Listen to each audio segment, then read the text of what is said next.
Superb. Final round. Fight!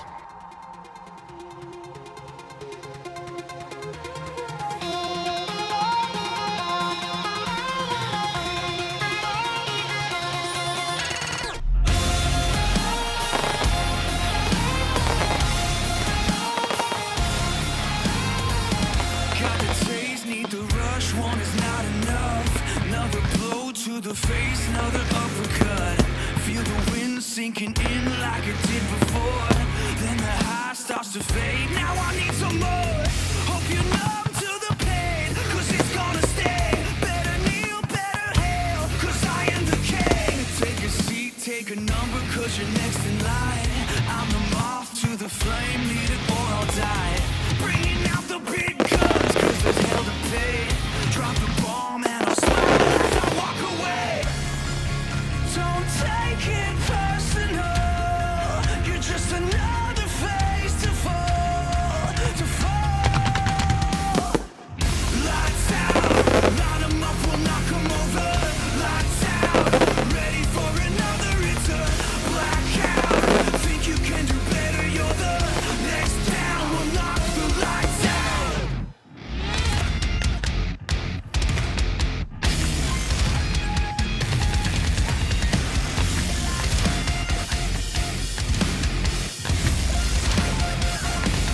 Finish him!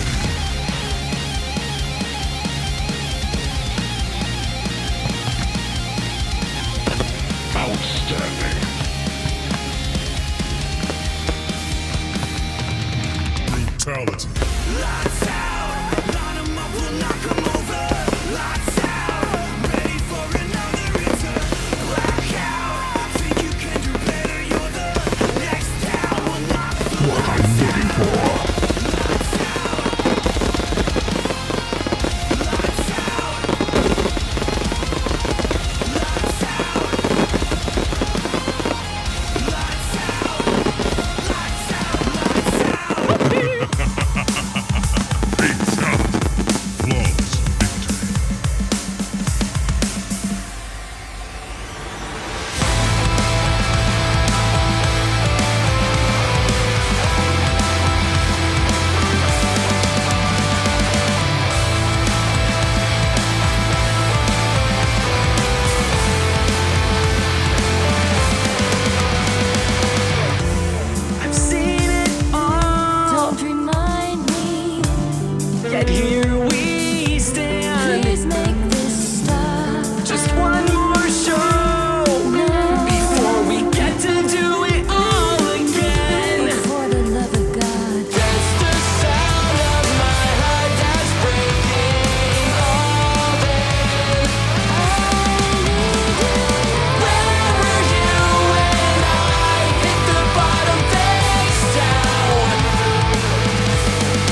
demons tonight.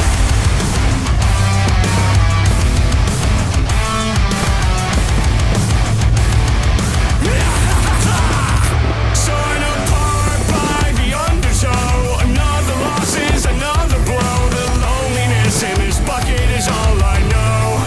If I could set fire to this vulture in my soul, watch it glow and call it art. Maybe the sickness will leave my heart. But until then I won't hold my breath again. Bikini bottoms wearing thin, I'm going in.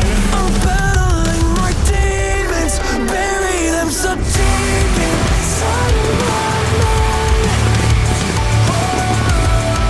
Trying to find some peace and being without a meaning in my life. I'm battling my demons tonight.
Yeah, Check, drink check, up, check, check, Curtis. check. Can you hear us still, please? For the love of We're God. good. Oh my God, dude. You spend 3.5 days testing this shit, and then all of a sudden it gets temperamental within the last, like, literally while you're doing it. What do you want me to say? Canada? Canada. Canada. What does that mean? Okay. All right. So here's what we need to do is I need to minimize the Canada. chat. Otherwise, I'm just going to read it the whole time. All right. Let me get my notes out. You act like this is complicated or something. Oh, it's complicated. What are we talking Bro's about? been pulling his hair out. You I need to test this. you Call have me, no AJ. earthly idea. You have absolutely no earthly idea. I get the, I am 100% going out for a job as like a government employed drone pilot after this thing's over.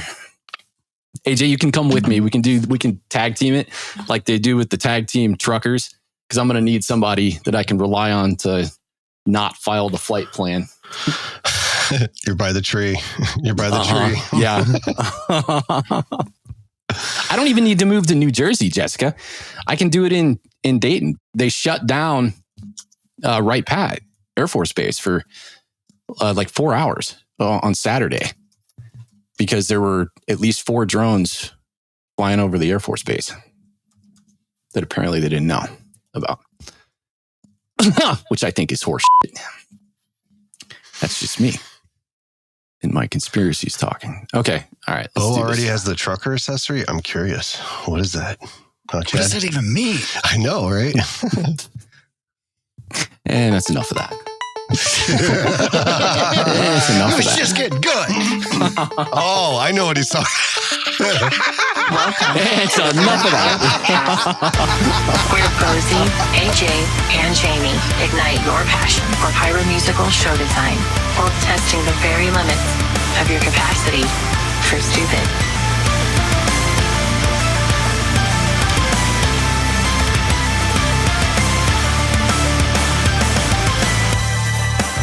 Oh, that was good.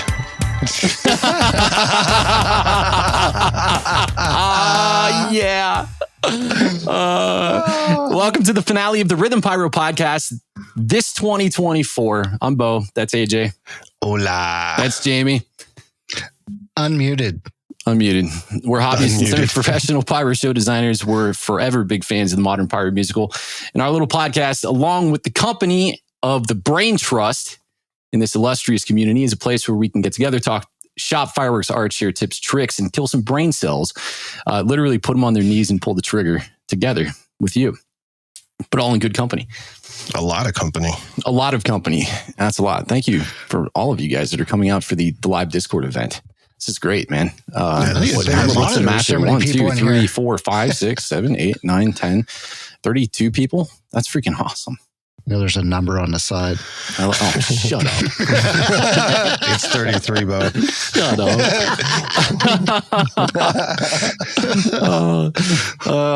Patreon.com/RHYTHM Pyro. To all of our show sponsors and Patreon supporters throughout 2024, thank you so much for helping us continue to grow through 2024. You guys are definitely the lift charge in our overload. We appreciate you. Thank you so much. Yes. Go join the Discord server if you have not already. It's great fun. It's not going to be fun again until next year, though, because if you join now, then you talk to a whole bunch of people, and that's still kind of fun, I guess. But I'm not going to screw up another stream until next year. That's all right. For the first time, I think this went really well. Yeah, I don't know. It's still not to my expectation. It was funny because it's almost like your first fireworks show. Dana sent me a text earlier and he's like, break a leg tonight. And I think that's what did it. Yeah. He wished me luck in the last 2 hours. So we are live tonight and in good company exclusively with the membership of the Discord server as we kind of look back on 2024 and reminisce about our favorite episodes and guests of the year. And we're going to yak about our favorite pyro experiences. So what I want to do is I figure that before we start bringing the membership on to talk about their favorite experiences, we'll do like us three of us kind of roundtable and talk about the stuff that we really enjoyed. So, Jamie, do you want to go first? Yeah, I never go first. I want you to go first. That's a lie. I want you to go first. That's a lie. You went first last week when I told you to go first. You're all gonna laugh at me. He's like, I'm not prepared for this. Hey, it's just like my shows. I'm not prepared. What was the question? And yet you come out a champion. See, so you're all It good. is what it is, man. But seriously, what was the question? Yeah, right. Bring it home strong. What was your favorite episode or episodes of 2024? And think in terms, like a favorite episode, think in terms of actual episode content, I suppose. I mean, there's a lot, but episode content, one of the ones that I really, really, really enjoyed was Bill Corbett. Yeah. I love fireballs and just a lot of information. His episode was like information overload. There was so much to it. Oh, yeah. You had to go back and listen to it a few times. Exactly. Yeah. The great thing is somebody recorded it and put it on the Podbean. I was able to listen to it over and over. It was great. Even on 2 times. For somebody like Bill too, like as much experience as he has in doing fireballs, you can tell that all of that experience is just acclimated over the years, constantly doing what he's doing, So it's just second nature to him too. It's just blah. Yeah. He just knows the information right on the top of his head. As soon as you ask him, boom, got an answer. Well, he's the guy you want around when you're like, I'm doing fireballs. He's not like AJ. When you ask him something, he tells you how to do it. This exactly. Is what you're going to do. No, you're doing it wrong. You do it like this. Do it like this, or you're not doing it right. You'll learn. You'll learn. You can do it that way. You'll figure it out. Go ahead. Stick your head over that mortar. Go ahead. Go ahead. Tell me how it feels. You're expendable. We can find another body. Yours there is a lesson. Another one of my favorites, honestly, I really enjoyed Den when he came on. I mean, it became a relationship. And we clicked right out the gate, and, he got to talk to me. So he won that award. Oh, he got privileged? He got privileged not to talk to me. I unmuted just for him. There you go, Travis. See, it's Jamie's the god. They all know. They all know me and Travis. We're like this. Or me and Den are like this. You know, Travis knows. But that was just a good episode. I love watching what he does with the cakes because I utilize that. So just to talk to him, even though he didn't know who I was at PGI, he's like, I didn't meet you. Like, yeah, we did, bro. Yeah, he's definitely become a great tool. You would have remembered me. Kind of a big deal. Yeah, right. My name's Jamie. Perhaps you've heard friends of me. with AJ. Wow. You know the guy putting on the show right now. One PGI to rule them all. Yeah, any of these guys and I know I've used this term a couple of times, especially with Den when he's on the subject matter experts, but like, you know, people like Bill, people like Den, that knowledge, having that knowledge around and being able to dive into it, it's really kind of like the foundational crux of what we build our hobby on. Everything that we do is based on what we know. We're an acclamation of our knowledge, and our knowledge needs to start somewhere. And these guys that I've always had a huge respect, you know, I love content creation, but I've always had a huge respect for the guys that just grind and go out there and do this stuff. And Den is like, he's great for it. You know, like he spends so much time, money, and effort getting this product and then really dives into it and creates content for all of us pyros to go back and reference. That's huge, right? Because that's, like you said, that's all information that we're going to continue to use to put this stuff in our shows and try to make something special for our audiences. And it saves us a ton of money. Mm-hmm. Testing. Yeah, totally. Thanks, Dan. And I would like to put this on public record. I was put on the cross here, set to crucify by selecting my favorites amongst all of them when they're all my favorites, but I had to specifically pick one or two. And if we don't want a 48-hour podcast, I have to stop now and let AJ talk. Wow. All right, AJ, what's your favorite episode? Actually, J-Boz is the one that already said it. My favorite was the Crew Chronicles. Yeah. I loved listening to your dad, and that episode alone, it just had, just like when we talk, it had so much memories built into that show. Like it just being able to hear, you know, the whole episode on, you know, the background of that show and how everything became to be what it is today. And then your dad, especially, like listening to him talk, there's a lot of emotions in him. And you can tell him it's a total different side in that episode than what you normally get when you talk to him on the side. Yep. But that was definitely my favorite episode. It just brought back so many memories. And that was a great year that we all talked about. For everything from the drone to swimming in the lake, waiting for the drone. Yeah. You know, to hearing how your dad wheeled and dealed for fireworks back in the day. And just the whole shebang. Like, that was a great episode. I love that one. Yeah, I guess we're on the same wavelength because every on-site instance where we did a Crew Chronicles period, you know, like the one that I got to do with Dad was great. It was a lot of fun. But my favorite episodes of the year, like you and I are on the same wavelength because mine was actually your Crew Chronicle at PGI. When we all sat around the table and did that. Now, I love the dynamic of kind of sitting around the table and just discussing everything. We didn't hold back either. You know, you had like Chad. No, we didn't. Yeah, dude, you had Chad and you had Jamie just like laying into you like, hey, listen, you know, you're doing really good. Don't get me wrong. This is great, but check this out. Like, what do I do here? What am I supposed to do? Am I supposed to read your mind? Like, yeah. Hey, I wasn't the only one doing that show. Wait a minute. I know. Number 7. I know. You're the reason that Dana's cool ass map got left in the truck, though. There was a map? Exactly. So I hear. Wow. Legend has it the map's still in the truck today. It was talked about on a podcast. I love that, man. Being on site with all of you guys and just the experience of the camaraderie and our group dynamic together. It speaks volumes, not just for us and what we care about, but it speaks to our love for fireworks. We go into this stuff and we have a great time and we take it seriously and we love it as hobbyists. You know, well, none of us are making any big bucks doing fireworks. We just love to be in each other's company. You know, we love to go out and show off for the world and just have a good time. And it's the real chat too. It's the whole, like, those conversations are, you know, like us sitting around the fire having a conversation. We just record it and have a little more fun with it. Yeah.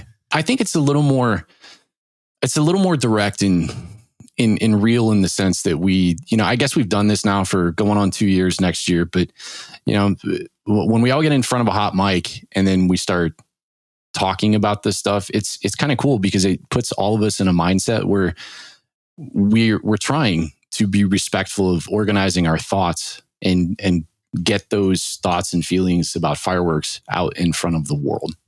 And that's what, like, I really appreciate that. You know, I appreciate everything about the technicalities behind what we're doing on site, you know, in putting up a fireworks show. I respect and love everything, you know, about engineering the podcast and just bringing everybody together to do that. But also, like, the challenges that come along with it too. I mean, like, my honorable mention that I had jotted down for the year and what I think was our greatest crowning achievement of the year by like orders of magnitude was the Sky Wars meet and greet live show. I don't think that, like, that was extremely difficult in the time that we had to put that together and get it off the ground. And sure, it didn't go exactly as we planned. You know, hindsight being 2020, I've never been a live audio engineer. I've always been a studio engineer. So I don't know live front of house stuff, but like, I learned a lot from that. And I think we go into every single instance in pyro and in fireworks thinking, okay, how can we be better, and being open about how we can be better. But in doing what we did, you know, we got to connect with so many cool people and we got to do our thing live for a bunch of folks. And I personally loved it. I thought, looking back on that, there's a laundry list of things that I know we can do better next time. I know I can be a lot more organized, especially on topics, and like, you know, our ability to to try to hone in and make sure that people that are just listening to the podcast know what it is that we're talking about, because that's always hard. You know, when you're standing in a room and you're next to your friends and you're living it every single moment, live. You know, right. It's there's like no break to be like, right, hey, hold on, let's go back. Yeah, exactly. When Feeman comes over to the table and he belly bumps the beer and spills a beer all over the table, if you go back and listen to the podcast, you would have never known that that's what happened, because nobody said, "Oh, hey, Brian just spilled beer everywhere." You had to be there. Guess you had to be there. People saw it. Yeah, people saw it. Yeah, of course. They read your mind. It really happened. Okay. All right, Jamie, favorite guest. Oh, you said Bill Corbett. So would he qualify as your favorite guest too? Oh, or was it my favorite guest? Carefully. That's true. He's listening. Favorite guest of 24? That's a good one. That's a good one. I have to go with, I don't know. I like Chad because he likes to bust my balls. He can actually be there on air and bust my balls. It's good because, unlike AJ, I know he's just messing with me. Chad, I'm like, God, is he just being a dick? I can't tell. Yeah. He does it with such a straight face, and I'm like, thank you. Thank you. I'm laughing, but I feel like there's something that I can take away from this too. I feel like he's making fun of me. At the same time, you're like, you know what? I like this guy. I'll be better next time. He's honest. Somebody said, what was your least favorite episode? How about my least favorite guest? That would also be Chad. Wow. Congratulations, Chad. Who would have thought? First and last. Who would have thought? Yeah. If you're not first, you're last. If you're last, you're first. And in some instances, you're both. What about you, AJ? Oh, my favorite one. well, you liked the Zach one for the cameras and all that, didn't you? I liked it, but I didn't understand it. I'm like, me? What? Yeah, you. That was a bow and Jack. This kid might as well be so lost. speaking that Russian. was a bowgasm. I'm like, shutter speed, white balance, shutter speed. So my favorite guest, and a few other people have said it too, is the Ellery one, only because it was just so fun. Oh yeah. I like Ellery the way he's just, man. Yeah, he's just more, he's direct. He doesn't, there's no like pause to think. It's, here's what we're going to say. And I'm just going to say it. Yeah. And I love that about Ellery. And everyone likes seeing that was awesome. kind of as a bad thing, but I don't really see it like that. I kind of like that almost shows it's an honest person. You're not fake. Yeah, great. Exactly. Yeah. And the whole episode delay was great. It wasn't just that, but it was the fun. While it was chaotic, and I'm sure it was a pain in the ass for you, Bo, and I really know it was, and you're probably getting mad at me for saying this, but the delay made that episode fun to record, because in my head, I was throwing my hands up and like laughing my ass off so many times because that 4 or 5 second delay. I think it was the only episode ever since we started, because we had besides that, like if we ever did Ellery again, I'm sending his ass to the public library to do the podcast, because I couldn't do that. Now I actually had Ellery written down. This is really funny. I think maybe we are like brothers because I had him written down as my favorite guest, but in parentheses I have not my favorite episode. That was so hard. That was so hard to engineer and get right. But what I thought was really funny about it, what's awesome about Ellery, like you said, is his honesty. But like, how I'd always ride you guys super hard about getting on the messenger chat. Like, we got to stay off the chat. We're spending too much time, you're spending way too less time listening to people. Focus on what's going on the podcast, please. Let's be clear. AJ. Hold on, I'm going to do the one thing that Bo really hates. Yeah, right. Exactly. It's like, okay, just finish my thought. I'm going to go back to the chat. But it was the first time ever that I found myself going to the chat to participate in all that nonsense with you guys, because I was just like, I was sweating bullets, man. I was like, oh my God, I don't know how I'm going to make this work. You did a great job editing at that, though. Nobody would ever know the chaos. I think you should play that one unedited as a bonus episode this year.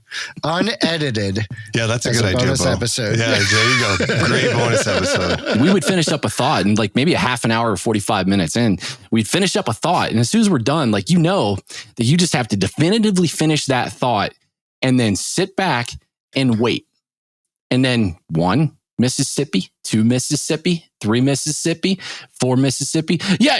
Oh, yeah. You know what I'm saying? Yeah. Comment's a comment and a meteor's a meteor. You know what I'm saying? Oh, God, I love it, dude. And he's such a real dude. I mean, like you said, he does not give a shit what anybody thinks, which is like, there's something respectable about that, because I think it's rare. Yeah, right. I think to a degree, a lot of the people in Pyro that are, the best of the people in Pyro, at least the ones that, we're used to talking to on the internet, and we hear a lot from the interwebs, like there's a degree of sensitivity that floats around in this community that I don't understand it, especially in the hobbyist community. Like I think we take ourselves too seriously sometimes. And I think having somebody like Ellery around to bring balance to that it's necessary. You need that, because you got to be able to look at yourself and laugh sometimes. Absolutely. For him, I think he can laugh at himself too. Yes. He has no problem. Yeah. Well, it was just like when he said, he's like, well, man, I'm going to, like, here I am at CobraCon. I'm not like, I got to shoot next to Brian and Tim. I mean, my shit's going to suck. And it wound up being the best show of the night. Mm-hmm. Yeah, right. Yeah, but by orders of magnitude. Show. I'm sorry. Yeah. I was like, wait a minute, the year we went? I was like, he didn't. Okay, sorry. Yeah, when he shot you gave me the job to stay like somewhat focused in the live show chat, and I'm trying to my best here. Okay. Squirrel. Did I hire the wrong guy for the job? There's a lot going on. What are we talking about? Yeah, exactly. All right. Okay, so let's start taking some. Yeah, let's hear from these people. Actually, so all right, so Zach's Wait, first. did we skip you on your favorite person? Wait, no, I did it because like AJ's and ours are the exact same. Okay, literally, so verbatim. you copied AJ on your favorite episode and your favorite person. Got it. I look up some. We forgot our favorite moment. Oh, favorite pyro moment. Okay, all right, let's go ahead, Jamie. Favorite pyro moment. Complacency, baby. That's my favorite. That was seriously. That was your favorite moment of the year. Was getting not my favorite. That was my most memorable. Oh, okay. That's what you told me to write down. My most memorable was complacency. Was being complacent at PGI. I will never forget pyro it. moment. Yep. Doing rack number 7 3 times and being complacent. Oh my God. Well, that's sort of mine at the same time. That was my favorite pyro memory was PGI. And it was only just because I got to hang out with everybody and that show setup was so fun. It didn't feel like work. Yes, we did work, but we all had a really good time out there. And there was some ball busting. We had a lot of fun. There was a lot of jokes, but in the end, like it was just fun hanging out with everybody. That was my favorite moment. Yeah. I think the aftermath of PGI was my favorite. And when I say aftermath, I mean, PGI was great, but sitting back and being slightly left of off center and watching the show with the camera, like slightly left. Well, that's a Zach. I know. Poke. Yeah. Oh, so your video appears to be a little left of center there. That was my favorite because, while PGI as a whole was fun and it was a lot of hours, a lot of money, and that's a lot of driving time to get to PGI. I mean, that's one of my biggest gripes about PGI is just how long it takes to get there. But, and when you get COVID on the ride home. Yeah, right. I thought it was on the way there. No, I had it on cleanup, remember? Yeah, he'd never admit that. Right. He does now. Yeah. I felt great on the way there. It was over, might as well. Out with it. Yeah, I don't know. After it was over, like just seeing the acclamation of what you guys put up. I mean, it was probably one of the best shows I've ever seen. And I absolutely loved it. It was so clean. You guys did such a good job collaborating on the show. The design was freaking amazing. And I loved it. And like, that was it. Just that 10 minutes. That was my favorite part of the year. Oh, you're making me blush. Okay. Zach's turn. You too, buddy. Zach's turn. Go ahead and pull. You got to yell at him right when he gets in, though, first. Yeah, Zach, are you ready? I got to yell, get out of here. What are you doing in here? Yeah. Get out. Don't look at anything. Zach, you ready? There he goes. All right. Hit. Oh, my God. This invite to speak. You there? How does this work? Oh, we're still trying to figure that out. Oh, I got to turn him down. Holy Nobody hell. screamed at me, so I feel like I'm welcome this time. Yeah, it's my bad, turn dude. him down. I can't turn him down. He's going to have to turn himself down in his input ever so slightly. Well, here's the deal. You can turn his user volume down. Listen, I spent like 2 hours yesterday, Bo, setting up like my new tripod on my desk and everything. Yeah. And I got my fancy webcam set up. And I'm talking to Curtis yesterday, and he's like, "Hey, Bo disabled the video, right?" No, Bo didn't disable the video. Bo doesn't produce a video podcast. Boring. Yet. Yeah. We only do quality over here. Don't you know that it's 2024, and if you want to succeed in podcasting, you have to have a video element. Nobody wants to look at AJ. That's right. The chat does not like me. Podcast. The chat doesn't like you. That's all right. You don't focus on like me. Don't focus on the chat. Canada, go back to Focus Canada. on me. Yeah, go. That was really so. You get to go first because the other day when you popped in because I don't know how to work Discord. I had all the rooms locked, or at least I thought I had the rooms locked. And then you popped in, and we're testing all of this stuff, and I'm testing like all the fancy overlay screens and stuff. And immediately I see the Zach's in here. I'm like, no, get out! Don't look. I just Leave! I literally logged onto my computer. I got home from work. I logged onto my computer and I saw you were in there and I was like, hey, I'll just pop in and say hi, whatever. The second I joined, what? Who is this? How did they get in here? You didn't even say hi. Hello?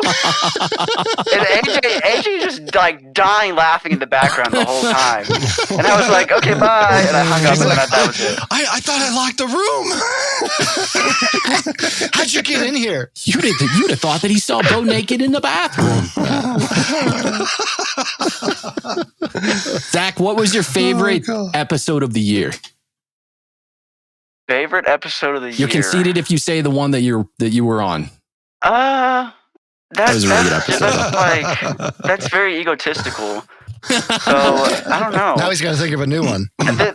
There's so many people that I really enjoy being around that also like were on the podcast. You know what? I'm gonna have to say Novice Pyro. I'm gonna say Mike's episode. Dude, yeah, Mike's episode was fire too.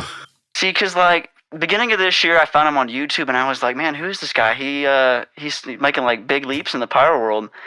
Then I listened to the podcast, and I'm like, this dude's pretty cool. Yeah.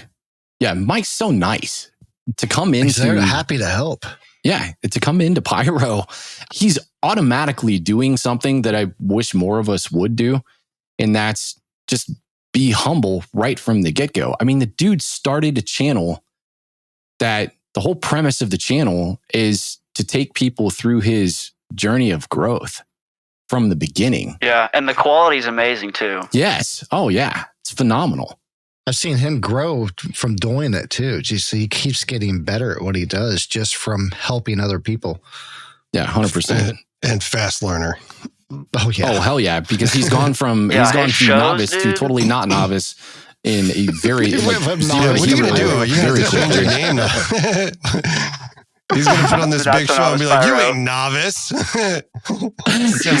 Hey, next when he competes at PGI and they announce him as Novice Pyro, I'm gonna say no, he's not. I'm just gonna scream it. He's lying. The intermediate to advanced pyro. What's the character limit for YouTube channels? Oh God. So, all right. So cool. Mike was your favorite guest. What was your most memorable pyro moment for yourself in 2024? Oh, that's a tough question because 2024 was a big year for me. Busy year for you. Busy. Oh, I don't know. I think probably the 4th of July show we did. Yeah. Because that, like, I worked a lot on that one, and there was a lot of, like, I don't know if you call them hardships necessarily, but like hurdles we had to get over to get there. And then when it all went off the ground, it was pretty epic. Give me an example, just like one or two of your big hurdles. So if you know me, and most of my K-Cap family in here knows that I'm very picky when it comes to my product. And when I'm set on something, like I'm dead set on it. So like I had this whole show designed, and I was like planning on getting all this stuff from American Wholesale, and I had like 15 7-inch shells in this show. And then we call Sabrina one day, and she's like, "Oh, hey, by the way, we're not sending a truck down to the Siloam Springs warehouse like for a whole nother year." And I'm like, "What? Wait a minute! I had this whole show designed, and I just found this out. This is like a month before the show." So I start panicking, and she's like, "I mean, if you spend enough money, you can get it." I suppose we'll think about it, and maybe we'll send something to that warehouse. Freaking hours to Wisconsin or wherever. So then I had to figure out how to substitute all those 7-inch shells into something else. How many 7s did you have in the show? None. Okay, then they should have been really easy to sub out. Well, I used I think you were unable to get 7s, and you had to substitute with something else, so you had none. Okay. I gotcha. Come on, I gotcha. You already counted those guns. Got it. Hey, but I somehow still ended up under budget, which was amazing. Got it. AJ moment. It's all right. I'm wearing off on you guys. I'm sorry. Yeah, I'm getting dumber every week. Every week since what, April 2023. All right, man. So let's see. What makes you rage in pyro? Oh, what makes me rage in pyro?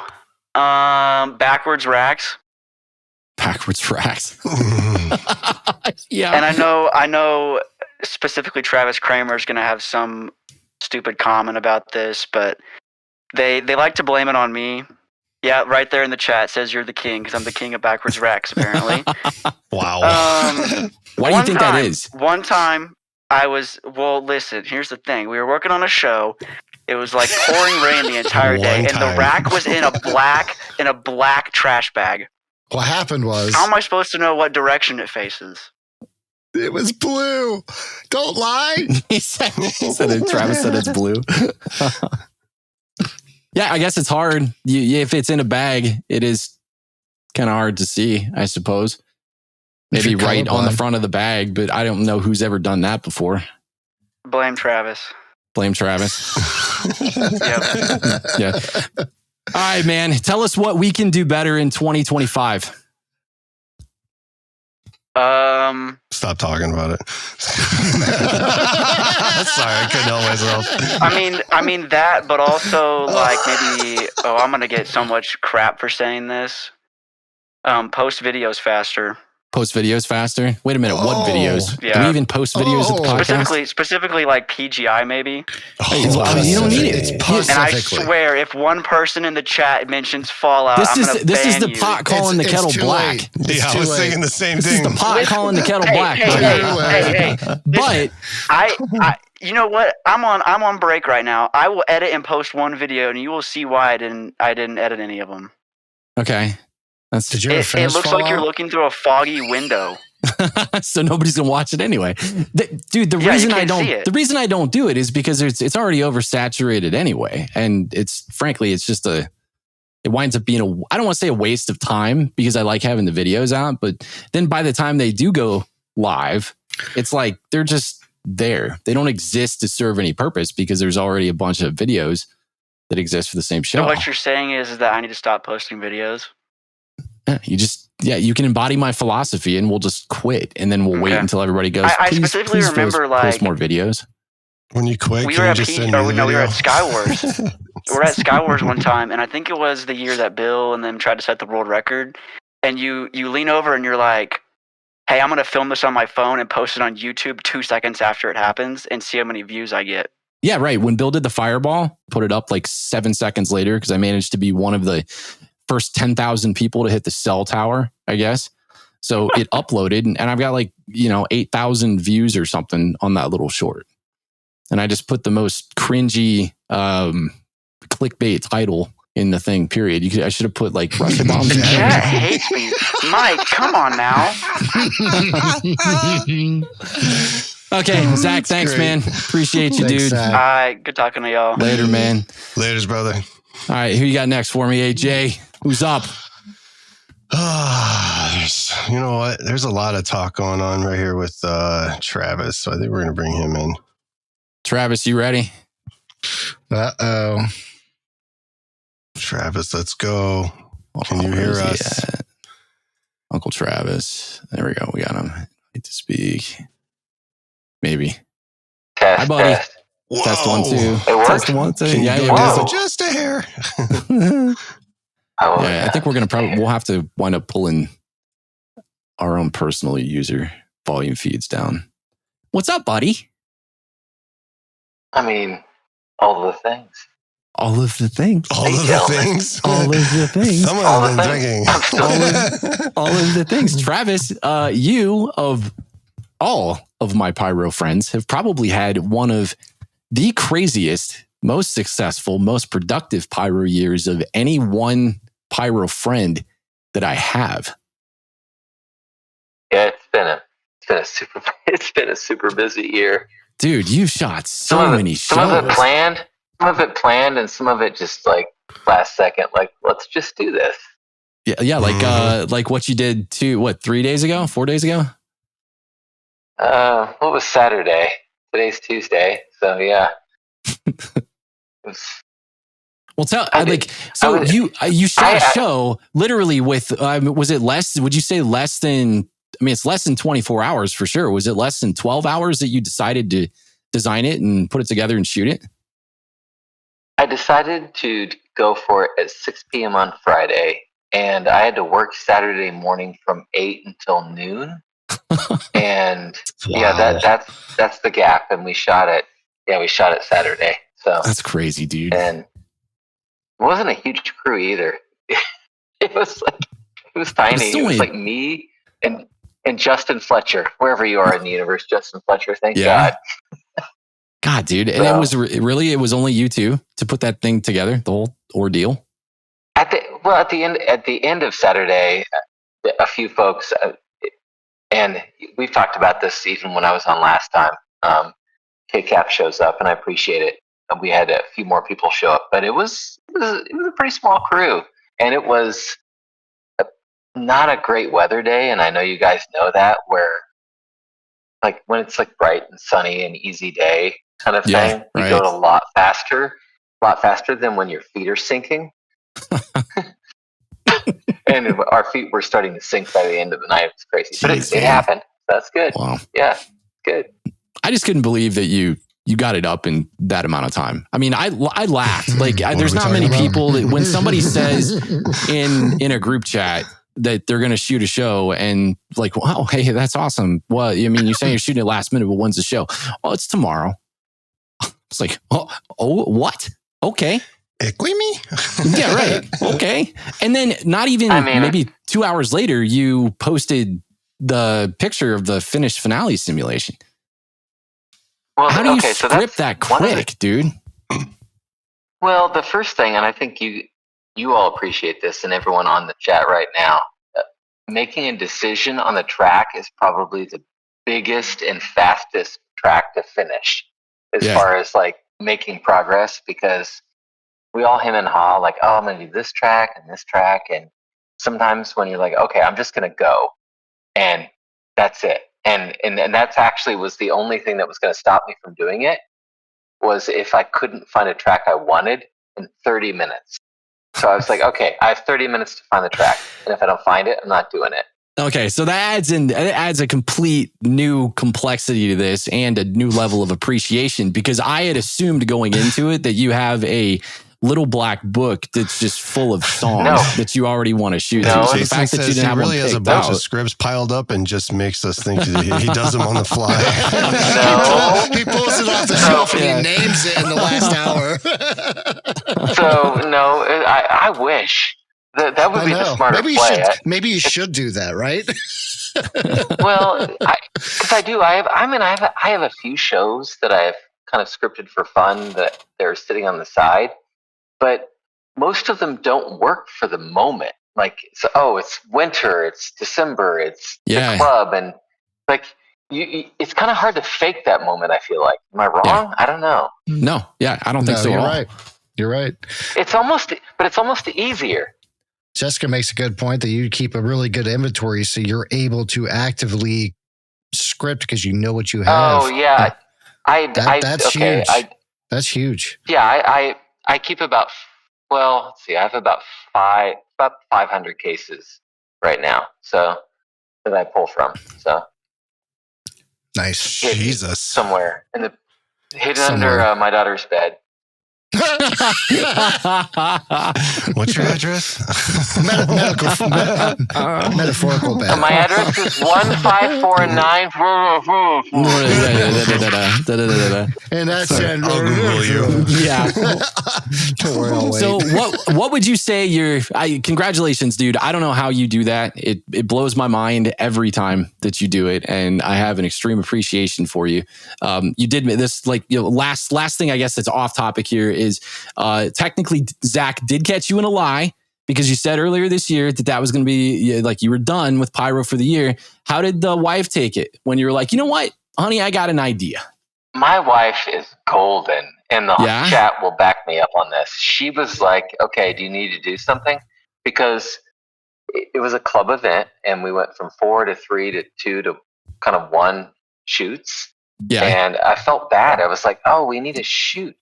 And she's like, you need to do something? Not only that, while I was scripting, she went and moved trailers around, because we have 3 trailers out in the property, and she moved them all around to make them fit so that I could just walk out and start loading up. And then after this was all done, after it was all done yesterday, she power washed all the trailers for me because I mudded up everything, and she went out and power washed everything. I'm not kidding. Wow. That's right. You did say that she's like the greatest trailer backer upper on the face of the planet. I walked outside to load up, and I went to open the barn door, and I thought the trailer was touching it. And it was about a quarter. I'm not kidding. It was a quarter inch from the but she just knows what I don't know. She has that kind of knowing thing she does. It's just weird. That's awesome, man. That you guys have that relationship where, you know, like you're on the same wavelength, and she's like, hey, you know, like, does it make you happy? See what I do for horses. Yeah. She loves her horses. That's the other side of it. So it's give and take. That's great. Yeah. Travis, before I mess this up, your wife's name is Amber, right? No, but Amber is also awesome. Good try. You're thinking of your wife. Okay, for some reason I thought it was Amber. Margaret. Way to introduce her. You're close. Well, they sounded so much alike. That's why. Besides the trailer backing up thing. Travis, what was your favorite episode of 2024? Probably Ellery. Oh yeah, Ellery.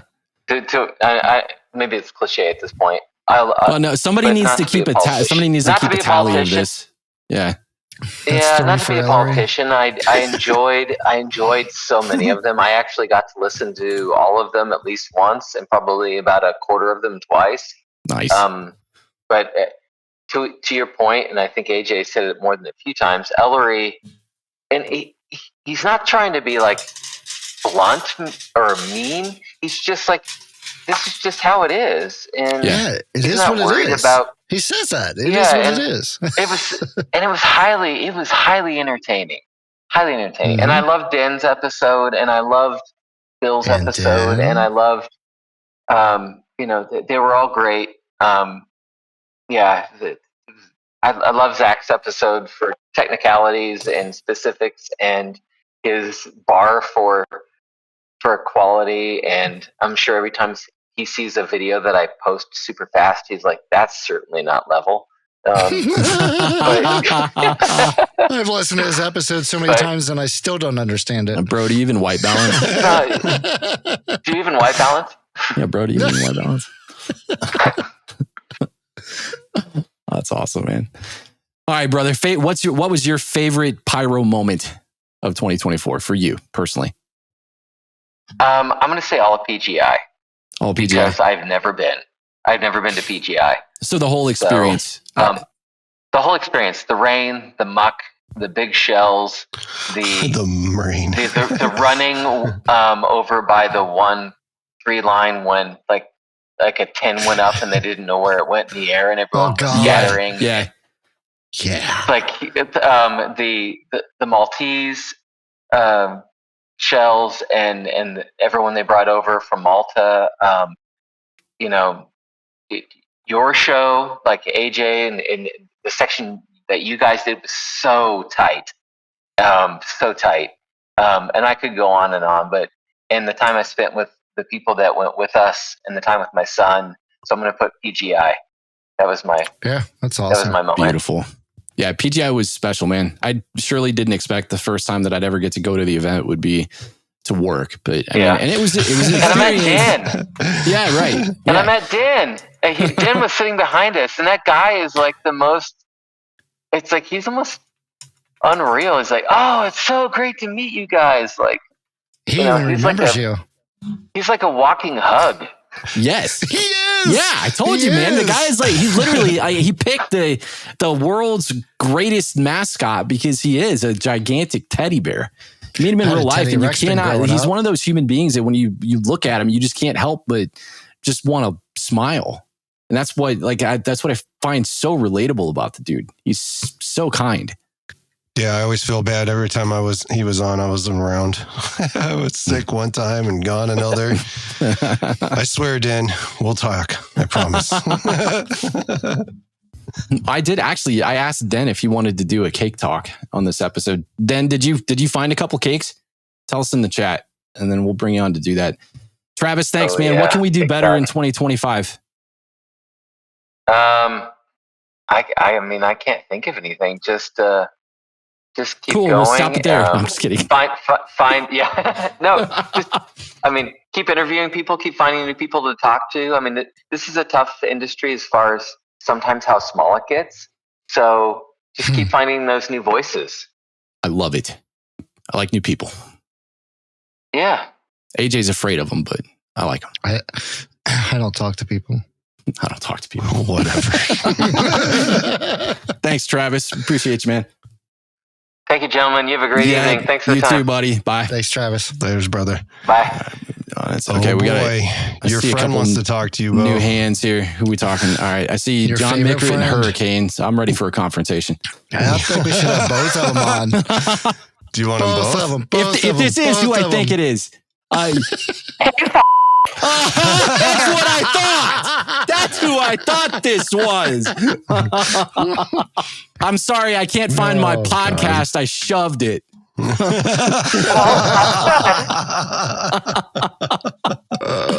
What are you doing, girl? I'm glad you turned your volume. Good. I'm glad you turned your volume down. I was tired of hearing you talk. Oh man. Did John show you how to work this thing? This is a man tool. Yeah. I know this is it's a lot different than the microwave. I know. Someone gotta get an ass whipping. Shots fired. Nicole, I have a question for you, actually. What? So I've been out doing Christmas shopping over the last week or so, and I'm not a fan of doing Christmas shopping out in the world because there's a lot of bad drivers.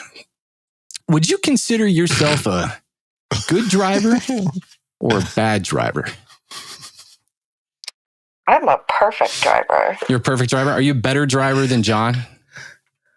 Absolutely. Okay. That's what I figured. But then again, I kind of figured that you would answer this question exactly how you answered this question.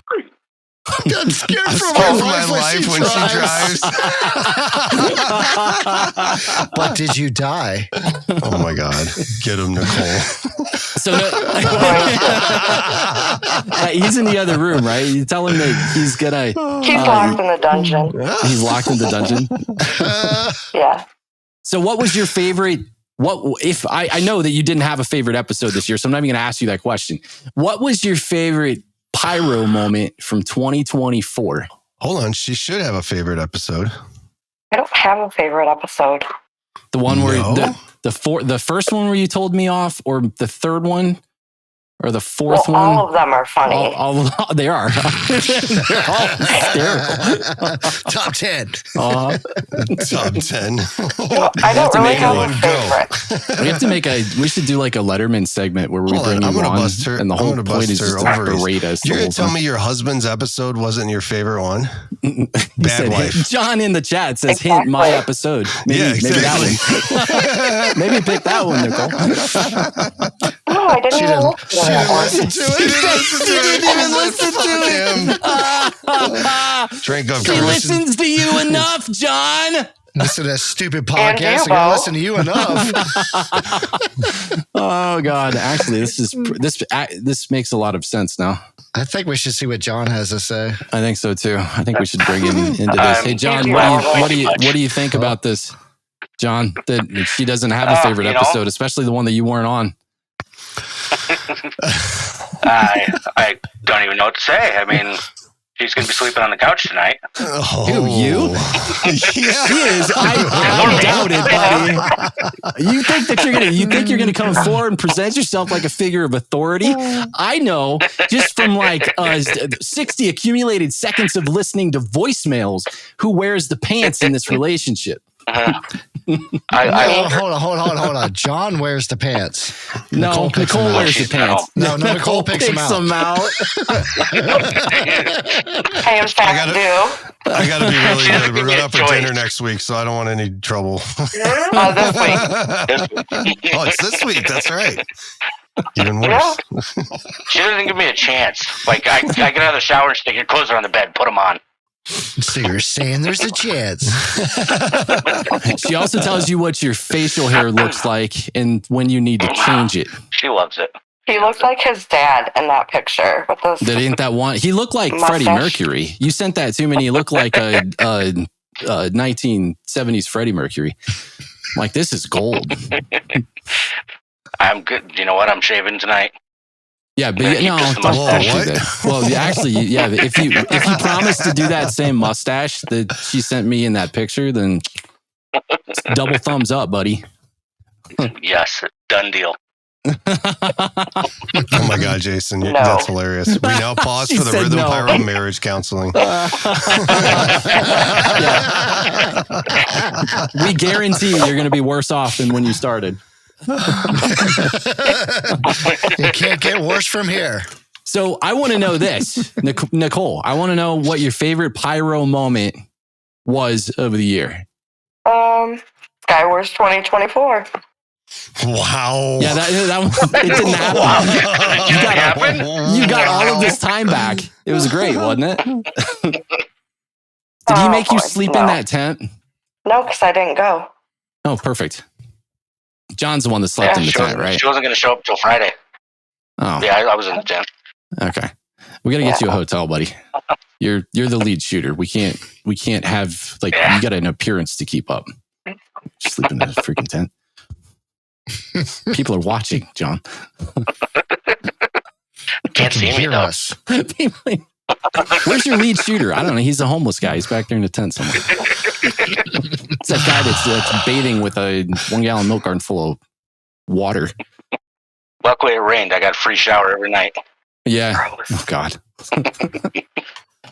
With as nasty as it was, did you even bother taking a shower? No, I mean, I don't blame you. Pure mud. You just walked outside. You walked outside and took a shower. It's the same philosophy that I use mowing the lawn. It's just going to grow some more. I brought 4 pairs of shoes, and I put my 4th pair on Tuesday when I left. And I got there Monday morning. Jeez, dude. Yikes. So. Socks or no socks? At what number of pair of shoes were you on once they called the event?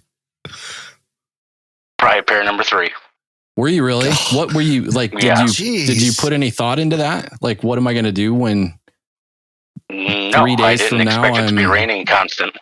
No, because you didn't pack your bags. Your wife did.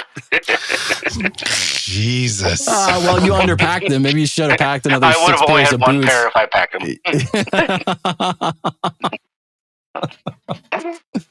Oh my God. I love you guys. Thank you, Nicole, for calling in and giving us so much shit this year. It's definitely been a highlight of my year. You have no idea. I mean that with the most open heart. I loved every second of it. Yeah, it was fun.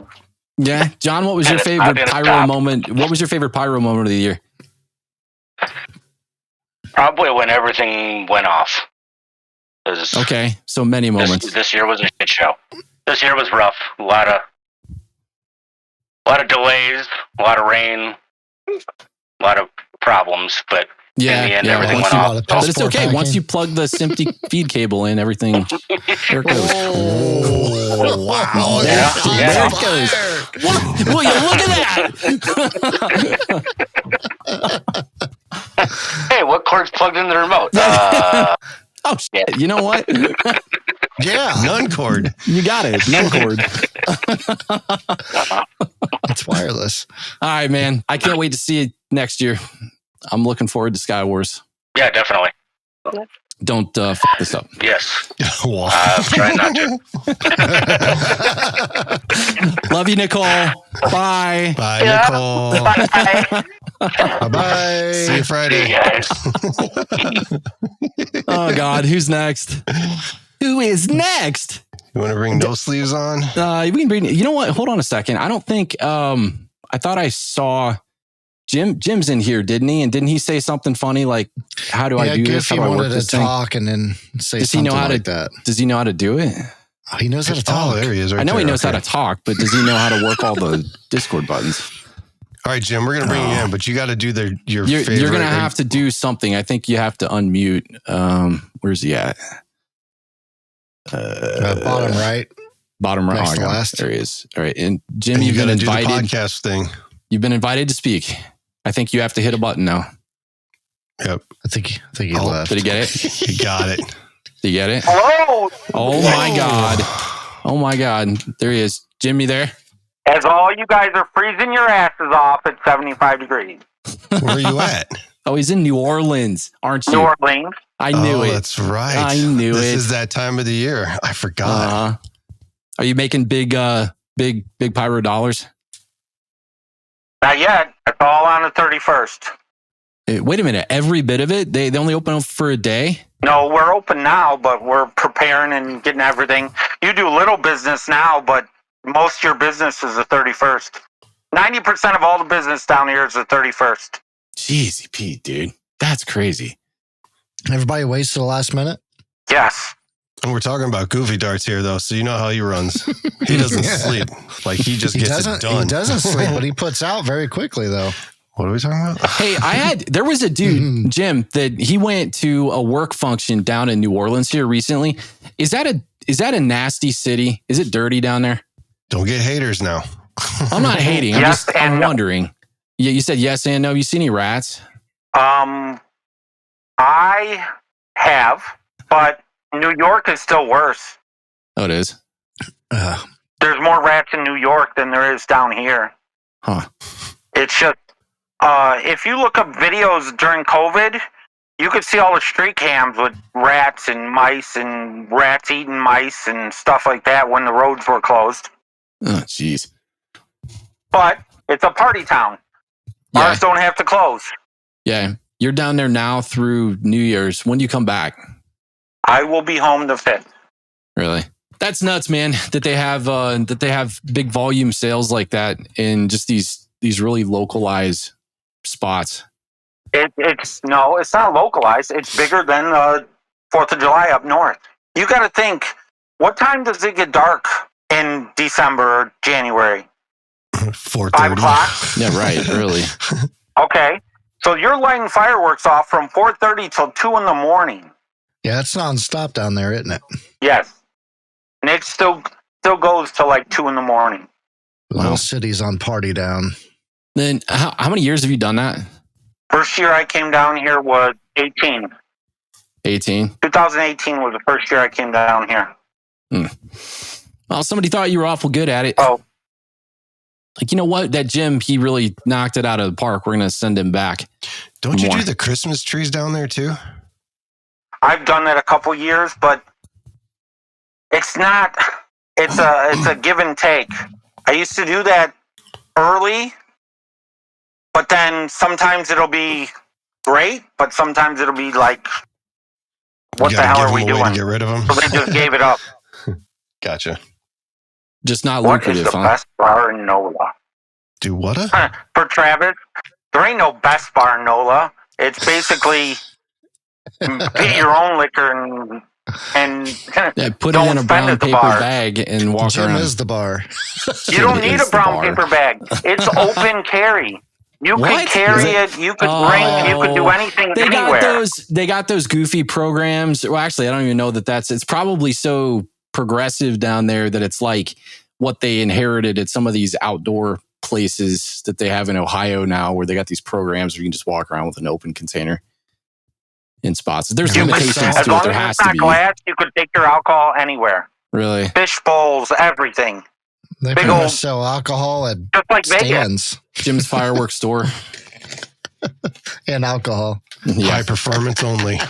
Yeah. They have drive-through daiquiri places. And it's legal as long as you don't put the straw in it. It's legal as long as you don't put the straw in it? You can drive away with it, but until you don't put straw in it until you get out of the car. Oh, so what does the cop do? Like forensically check your lid? I don't know. Broken? Is there like you just drink it. You just open the lid and drink it. Yeah. AJ, your mom said, yeah, that's right. That's correct. I can verify. No, she's I wrote Louisiana as my mom's home state. She put, yeah, that's right. Jim, what was your favorite episode of 2024? I don't know. Probably PGI. Because all you rookies. All you rookies. I bet you thought that we were like a bunch of baby ducks when we were following you back But you guys never got to really enjoy PGI because you didn't stay. Now in Iowa, you guys all have to stay. Oh yeah, I'm going there, but I'm not going to work. I'm going there just for the fun. I'm going to work, but I'm going to enjoy myself too. I pretend to work sometimes. Yeah, let me ask you something. And we never really talked about this on air, and this is going to probably be one of these opinions that might cause a little friction here. But I know we talked about this somewhat offline, but the times that we did kind of get a pass to go back and check out like vending and other places, the PGI staff, they seem to be pretty hardcore. And when I say pretty hardcore, I mean like verging on really fucking rude. Can you explain to me why that is? Insurance. 100% insurance reasons. Even because we're playing with explosives on the field. If something happens with C-Line or something over there and you get hurt, everybody else sign their waivers and sign their life away, and it's about other people spending $500 to get in, and you guys are supposed to be on the field only. So long as it's just about that. Let me put a check in place here. AJ, didn't we sign waivers to be at this event? Yep. Yes. Yeah. But you signed waivers for the field only. Okay. So wouldn't that mean that the people that were back there that I had extremely rude experiences with that are on the PGI staff, these people, because they didn't see the badge, is this just a constant point of friction over the years? $500 to be there and you didn't, so they don't want you there either. Okay, so we spent more than $500 to be there, right? Well, I understand that. But do you believe that gives somebody a pass to be really, really rude? Rude. I don't believe it does. It doesn't, but that's just they're old time pyros. That's just the way they are. But they'll be like that now, but then you go to a campsite later and they'll be buddies and everything will be great and everything will be fine. Yeah. Yeah. It's still a job. It's a security guard. It's a job. They're doing their job. Yeah. I got it. I like to try to take in the dynamic when I go to these different events. But at the same time, I just when stuff like that happens to you, it kind of leaves a bad taste in your mouth that I believe can directly be just a poor optic for the event. And even though that's just my opinion based on an interaction with a couple of people. The same people that did this to you, you throw a badge on them, they'll be nice as hell to you. Yeah, right. So it's nothing against you in particular. It's somebody doing their job. Yeah. All right, buddy. What was the coolest thing that you did this year in Pyro? I don't know. There's so many. I know you do so many things every single year. You didn't do anything new and innovative this year? You tried no awesome new racks, no huge customers. But you don't need to tell us who the customer is. But, yeah. I've tried different things in songs with parachutes, with the little spinner helicopters, and different things with fireballs, and I've tried all different things. Free reign lets you do whatever you want. Okay. And all of those were blazing successes then, huh? Pretty close, yeah.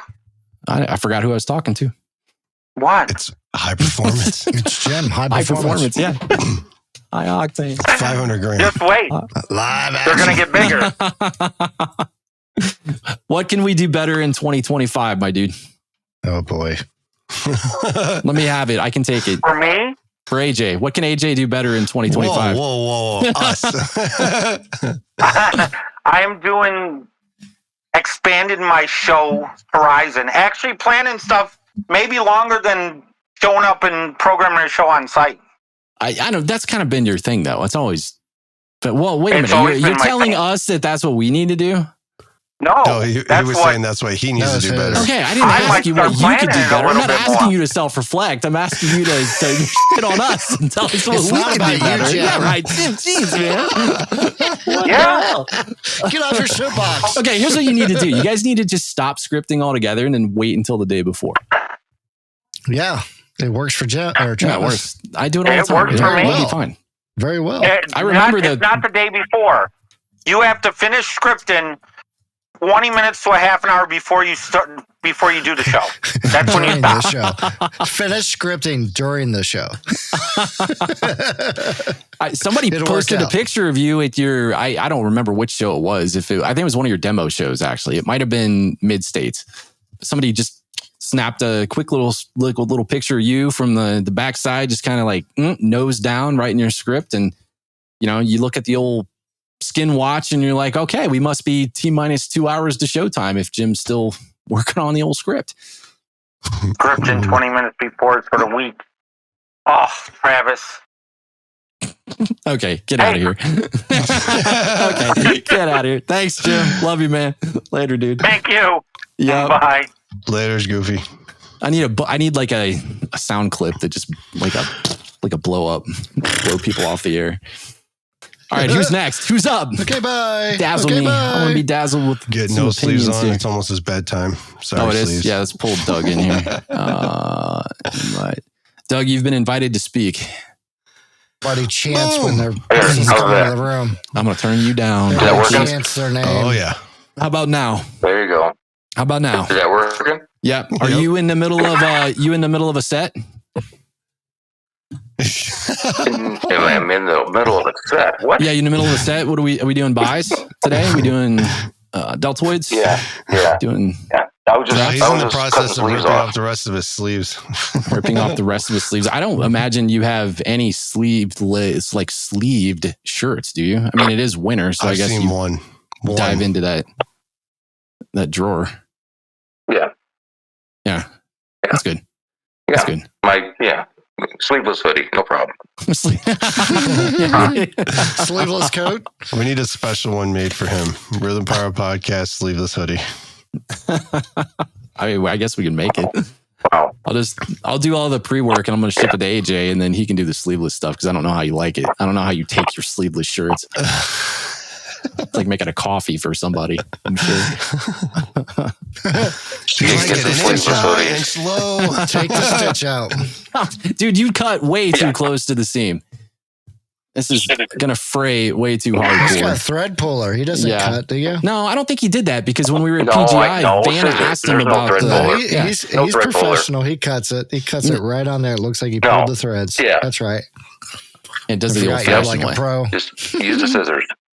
Who are you kidding, dude? You do what Lou Ferrigno did in the Hulk. You just you turn over and you do the most muscular flex, and then the sleeves just come off.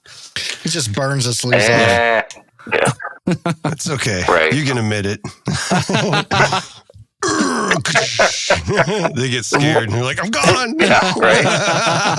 Yeah. I work out. Doug, what was your favorite episode of 2024? Oh, probably Ellery. I would say. Yeah, and then it's getting to be a tale as old as time, PGI. man. Yeah, that was fun too. Yeah, PGA roundtable was good. I think he had the most meaningful thing that was said in that. It was deep, man. He had a few nuggets of wisdom that kind of hit you like a ton of bricks. It just made you like pause the whole podcast and reflect. Exactly. Yeah. I looked over. I'm of course. Wow, that was deep, brother. Yeah, the captain will do that to you. Yeah. It's like the scene in Gone in 60 Seconds when Sphinx, that guy that doesn't say two words for the entire movie, starts talking and everybody looks at him like, wait, because he's like this really educated Englishman. What did he say? That's beautiful. What was the coolest thing that you did in Pyro in 2024? Oh yeah, the 1-3 crew at PGI. Totally. Yeah, baby. That was great. You guys killed it. My own show would be Plano was my own show. Yeah. What's constantly special and evolving about Plano? I mean, because you've had the show for a while, right? 3 years. 3 years? Yeah. Is it? I mean, do you find yourself? Do you kind of find yourself growing as a showrunner and as a lead? Yeah. I guess putting more into it. We actually were hand lighting to a soundtrack this time, and then that that went right into AJ's segment. Nice. Yeah, while the music was going, we had a speaker back there by us, and lighting off by hand to that. Yeah, so basically I had an audio box by them with a speaker so he could hear what was going on the whole time. And I had like little sections of songs going off, and he was back there being, what's the name of the guy with the stick? An orchestra. Come on, help me out here. Oh, the conductor. Thank you. He's out there back there conducting everybody. Fire! You fire! Go! I would like to picture him on a conductor's platform now with no sleeves and a little stick. There we go. We got to build you one for Plano next year. Yeah. We got to get you elevated with a laser pointer so you can point at people. Sure. I just can't stand still though. That's the problem. Well, so what's it? I gotta ask, man. What's it been like working with AJ? As long as you have now, you got a lot of. I'd say you got enough experience, probably more experience than anyone here when it comes to actually being in the muck with AJ. Let him have it. Wow. Oh, it's fantastic working with him. Hold on, he's reading off. He wrote this on the stand. I got to be perfect for everything. Preciseness and perfection. We have a saying: it has to be AJ perfect.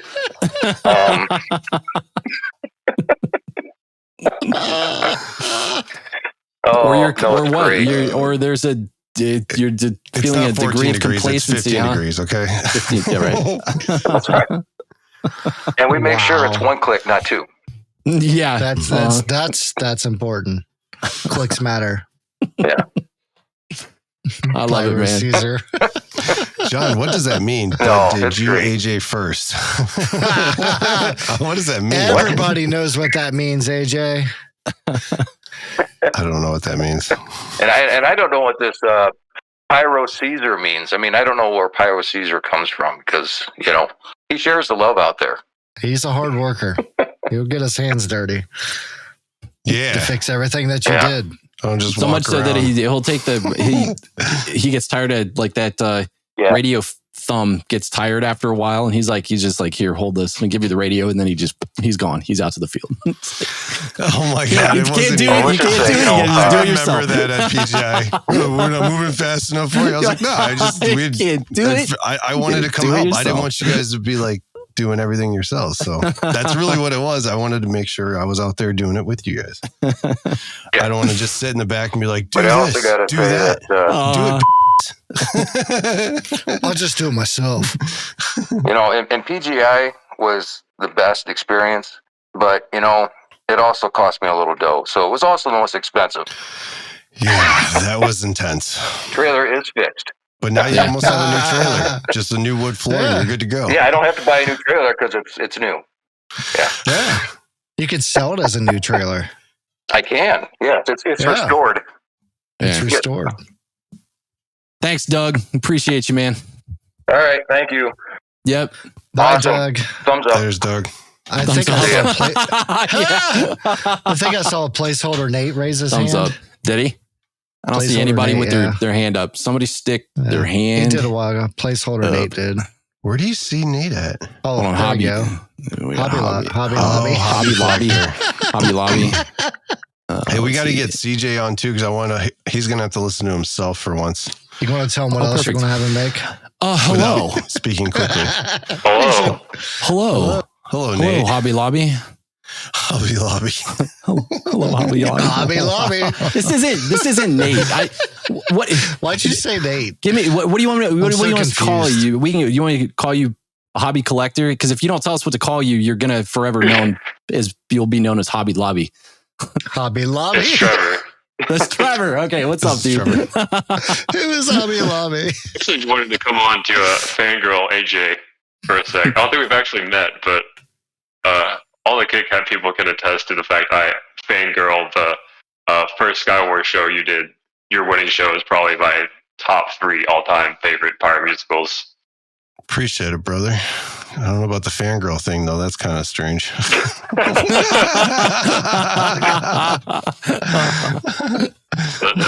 The show is just, I mean, the song choice, the way the soundtrack was put together, the effect choice, the layering, it's just some of my favorite ballers are in that show. I reference that show all the time. Appreciate it, brother. Are you colorblind too? Because there was a lot of red and green in that show. I got told a lot after that show. They're like, "You like red and green, don't you?" I was like, "I guess." I gotta be honest with you. I don't even know what I picked. Yeah, honestly, that kind of blew my mind when I found that out that you were colorblind. Because that's why my wife, she's not colorblind. Thanks, baby. I knew he was colorblind before I knew his name. What a dick. We should put it on a t-shirt. I mean, it's hi, I'm colorblind. Begging for My it name's now. AJ. Yeah. No, I really do appreciate that, brother. Thank you. I love the show. It was awesome. No, man, AJ's first Skywars show was absolutely stellar. It was freaking phenomenal. You know, it's like it's that out of the gate performance, but it's like it's just different in the way that the whole thing is presented, and it really does show solid progression through the entirety of the show. I mean, that's what's really special, and I think that's really what sets apart good pyro musicals is obviously originality and the song choice that you're choosing. You know, sure the songs need to be reflective of you, but really, you know, it's what does your pyro look like, and like does it keep up with the energy in the song? I mean, is it an absolute living, breathing embodiment of the music that you're hearing? And his first Skywars show was exactly that. In the wheel. I think that was the first time I'd seen a wheel, and then after that, everybody wanted to do wheels. Yep. Yeah. They came out. Right. And then exactly. And then Skywars became a windmill farm every year after. Did you get that from your hometown ideal there, AJ, with all those windmills you have? Oh. Actually, there's none around me. I pass a lot going to your house. No, you took the wrong road. You took the wrong road. The wrong okay. You took the wrong way.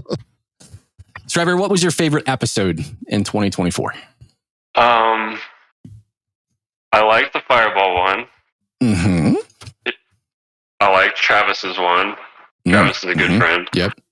And it's cliche, but I really liked the Mongoose episode. Yeah. Are you a goose shooter? I'm not. I actually haven't invested in the system yet, but I talked to Don at PGI, and he really got me like hooked on all the stuff that it does. Yeah. It's kind of a running joke in KCAP that I'm kind of like obsessed with him and talking about it lately. That's it. The black sheep of the family. That's okay, buddy. You're only a SMPTE time code feed and a Chrome box away from being, able to like play with all of your peers. Hey, hold on. Jason just said you're a 76 Showdown winner? Oh, yeah. Not just an AJ fanboy, he said. Well, I think, Trevor, didn't you yeah, okay. I know who this is now. Okay. It's clicking in my head more now. Sorry. I know who you are. Yeah. Didn't you get, Trevor, you did Blind Pyro 1 year too, didn't you? Didn't you do it with Jessica? Yeah. That was actually the first thing I ever did in KCAP was that show. I remember that. And I remember meeting you. It was very briefly, but I remember Jessica introduced me to you. It's still to this day one of my favorite memories of any Blind Pyro period. I mean, not only did I think you guys had an awesome show, but looking up at the table and just the silhouette of Jessica dancing frantically at the table. I mean, it just brings like this warmth over your body, man, because it's like you're seeing it. You're understanding why we care and love pyro so much. You know, you see how much joy it brings people that participate in it.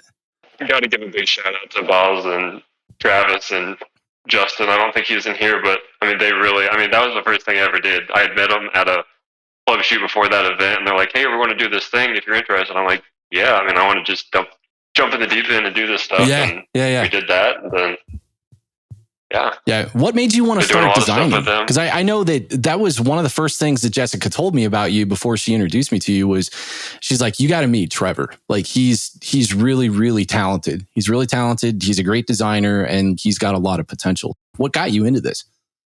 I mean, like, I think with like a lot of us, like, it was just like a family thing we did on the 4th, and just a kind of tradition, and we just wanted to make it bigger, and then, you know, got into all of this. But also, like, I do like live events for a living, so kind of programming with lights and stuff. Oh, nice, dude.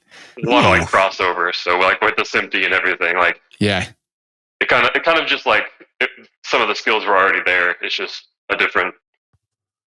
It's got It's got a whole different feeling. DMX episode in lighting, huh? Is that what that'd be great. How to incorporate DMX with fireworks. Oh, we got a new episode. Perfect. 2025, baby. Perfect. I'll write that down. How about that?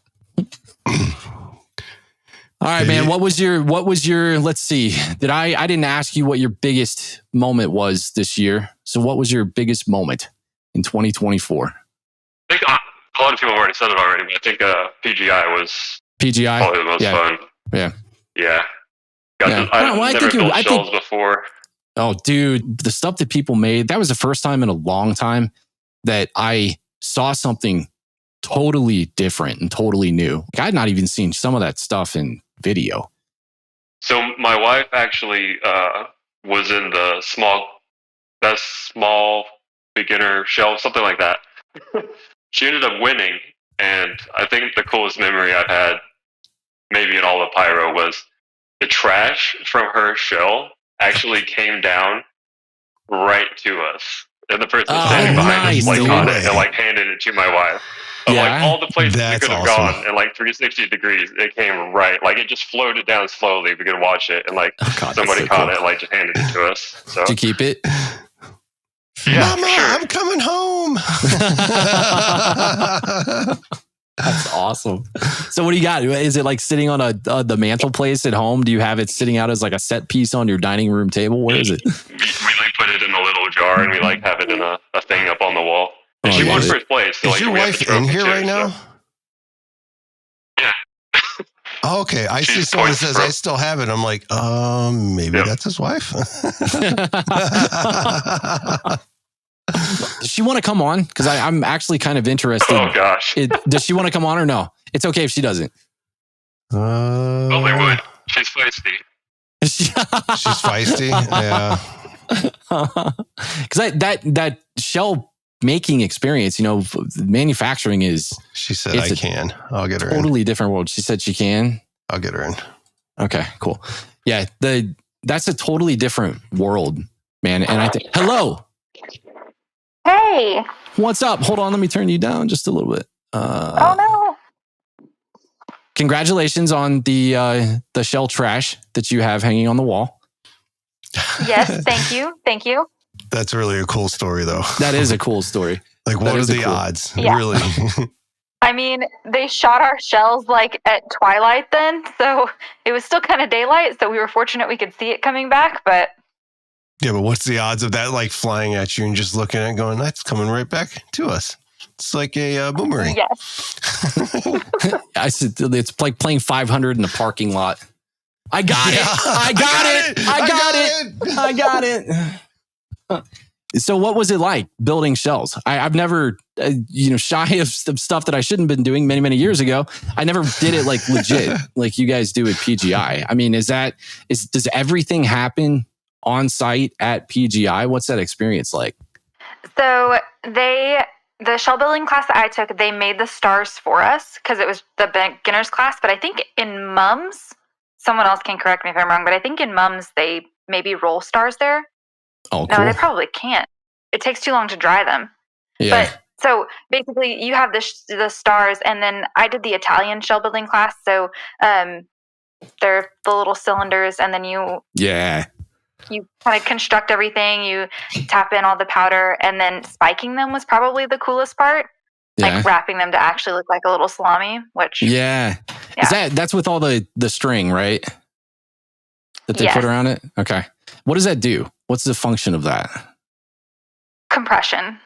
Okay. So they said that the tighter you get it wrapped, the better the break will be, because it needs that internal pressure. What is the packaging apparatus? I mean, is it just like a construction paper that's around it? What do they have you pack that in? So it was like a brown butcher paper style paper. And so the class, like the guy who teaches that class, he has all the tooling stuff set out for you. So it's literally brown butcher paper, glue, twine.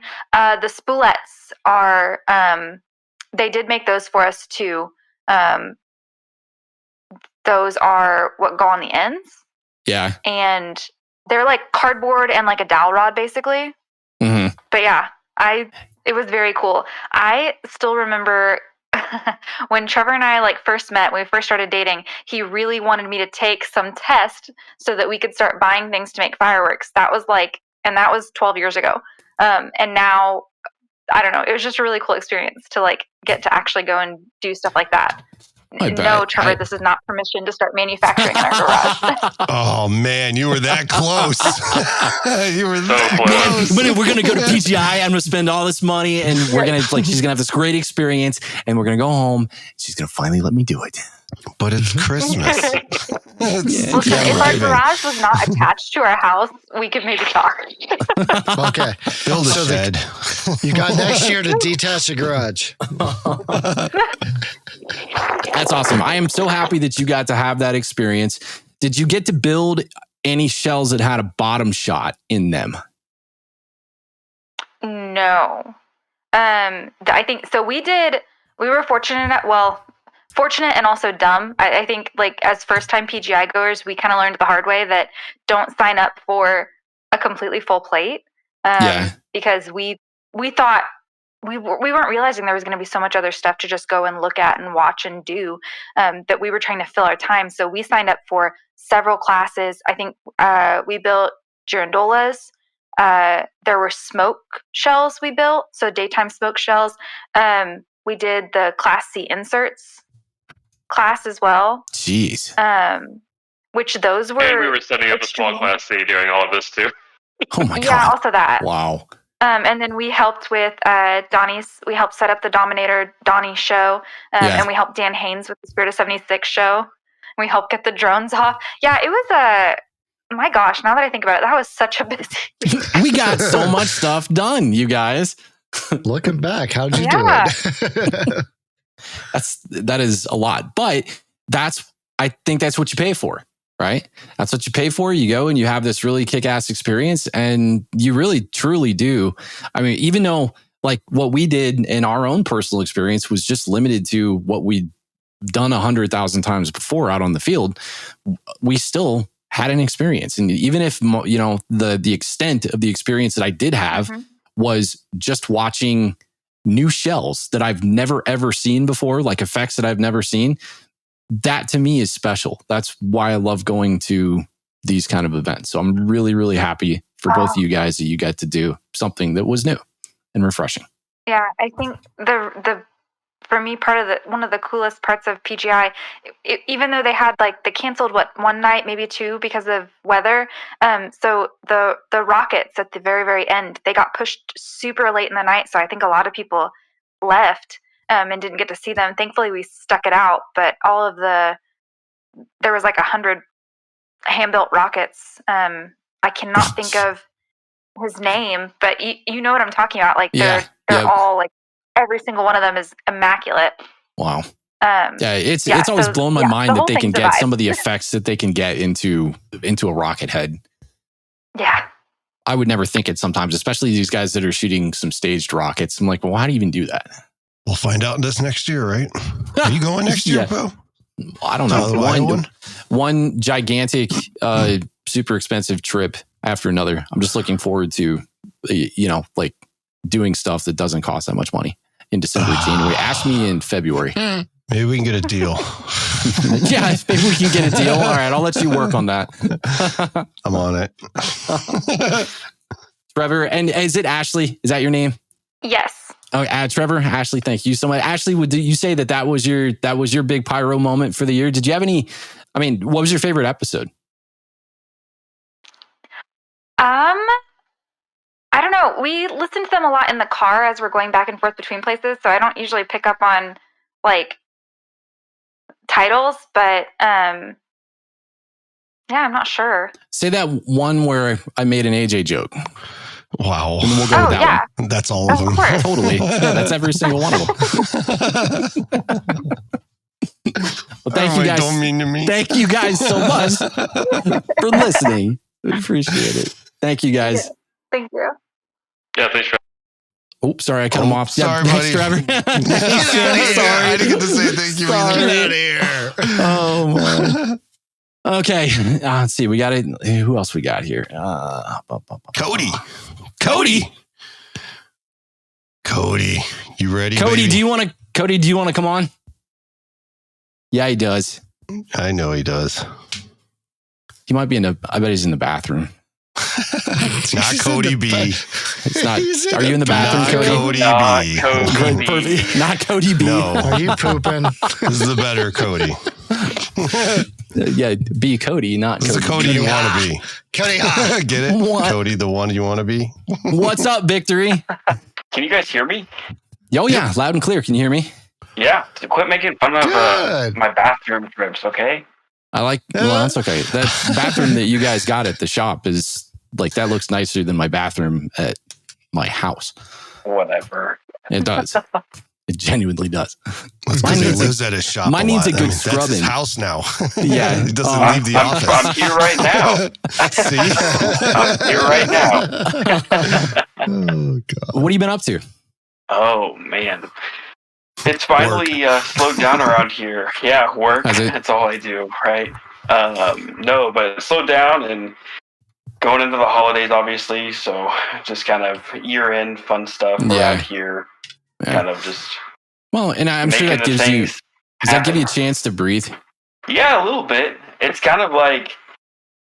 It's kind of weird because it's now just like full-fledged. Like we're looking towards the spring now, and baseball will be here before we know it. So. Yeah. When's the season start? Baseball starts March and April. So.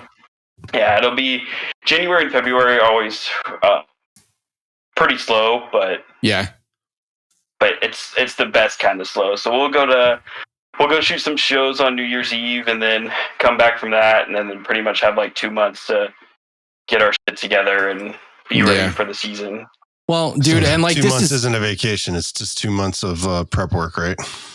Yeah, exactly. Yep. But I mean, like in the off season for a company guy, for Victory Pyro, what do you guys take the time to try to accomplish and fit into your downtime at the end of a season? We were just talking about what we kind of from the hobbyist optic do at the end of the year. So I think this is a really good opportunity to talk to somebody who's actually in the business and, and owns a display company. What do you do at the end of the year? And how do you think that that's different from the world that you perceived as a hobbyist a long time ago? What do you like to do at the end of a season to get prepped for the next? Yeah, so we're always like iterating and building on processes to make it run smoother. You learn things throughout the season, whether you're, a display company or a hobbyist. Like there's things that you learn from one show, from multiple shows. And so we take those things, and obviously like we have a lot of, like we do a full like review session with all of our lead operators after the 4th of July. And we compile this 4-page list of notes, and then we take those notes and we try to come up with actionable items to make our crew's lives easier when it comes to the 4th of July. So we're looking at a lot of process and procedures, both on the crew side and then also kind of on the warehouse operations side, because every good show starts here in the warehouse, and if it's not executed well here, it's a shit show out in the field. So just building on processes and making things better, because as you guys all know, things can always be better. Totally. Your ability to consciously look at what happened to you throughout the season and make judgment calls, sit down, like you and the rest of the brain trust sit down and figure out, okay, here were some pain points throughout the season. So obviously here's where we can spend some time to grow. Yep, exactly. That's what we're doing now. And obviously just trying to make things better and prepare ourselves for what's to come here in 2025. And of course, the year of 2026, which we all know will be madness. So. Yeah.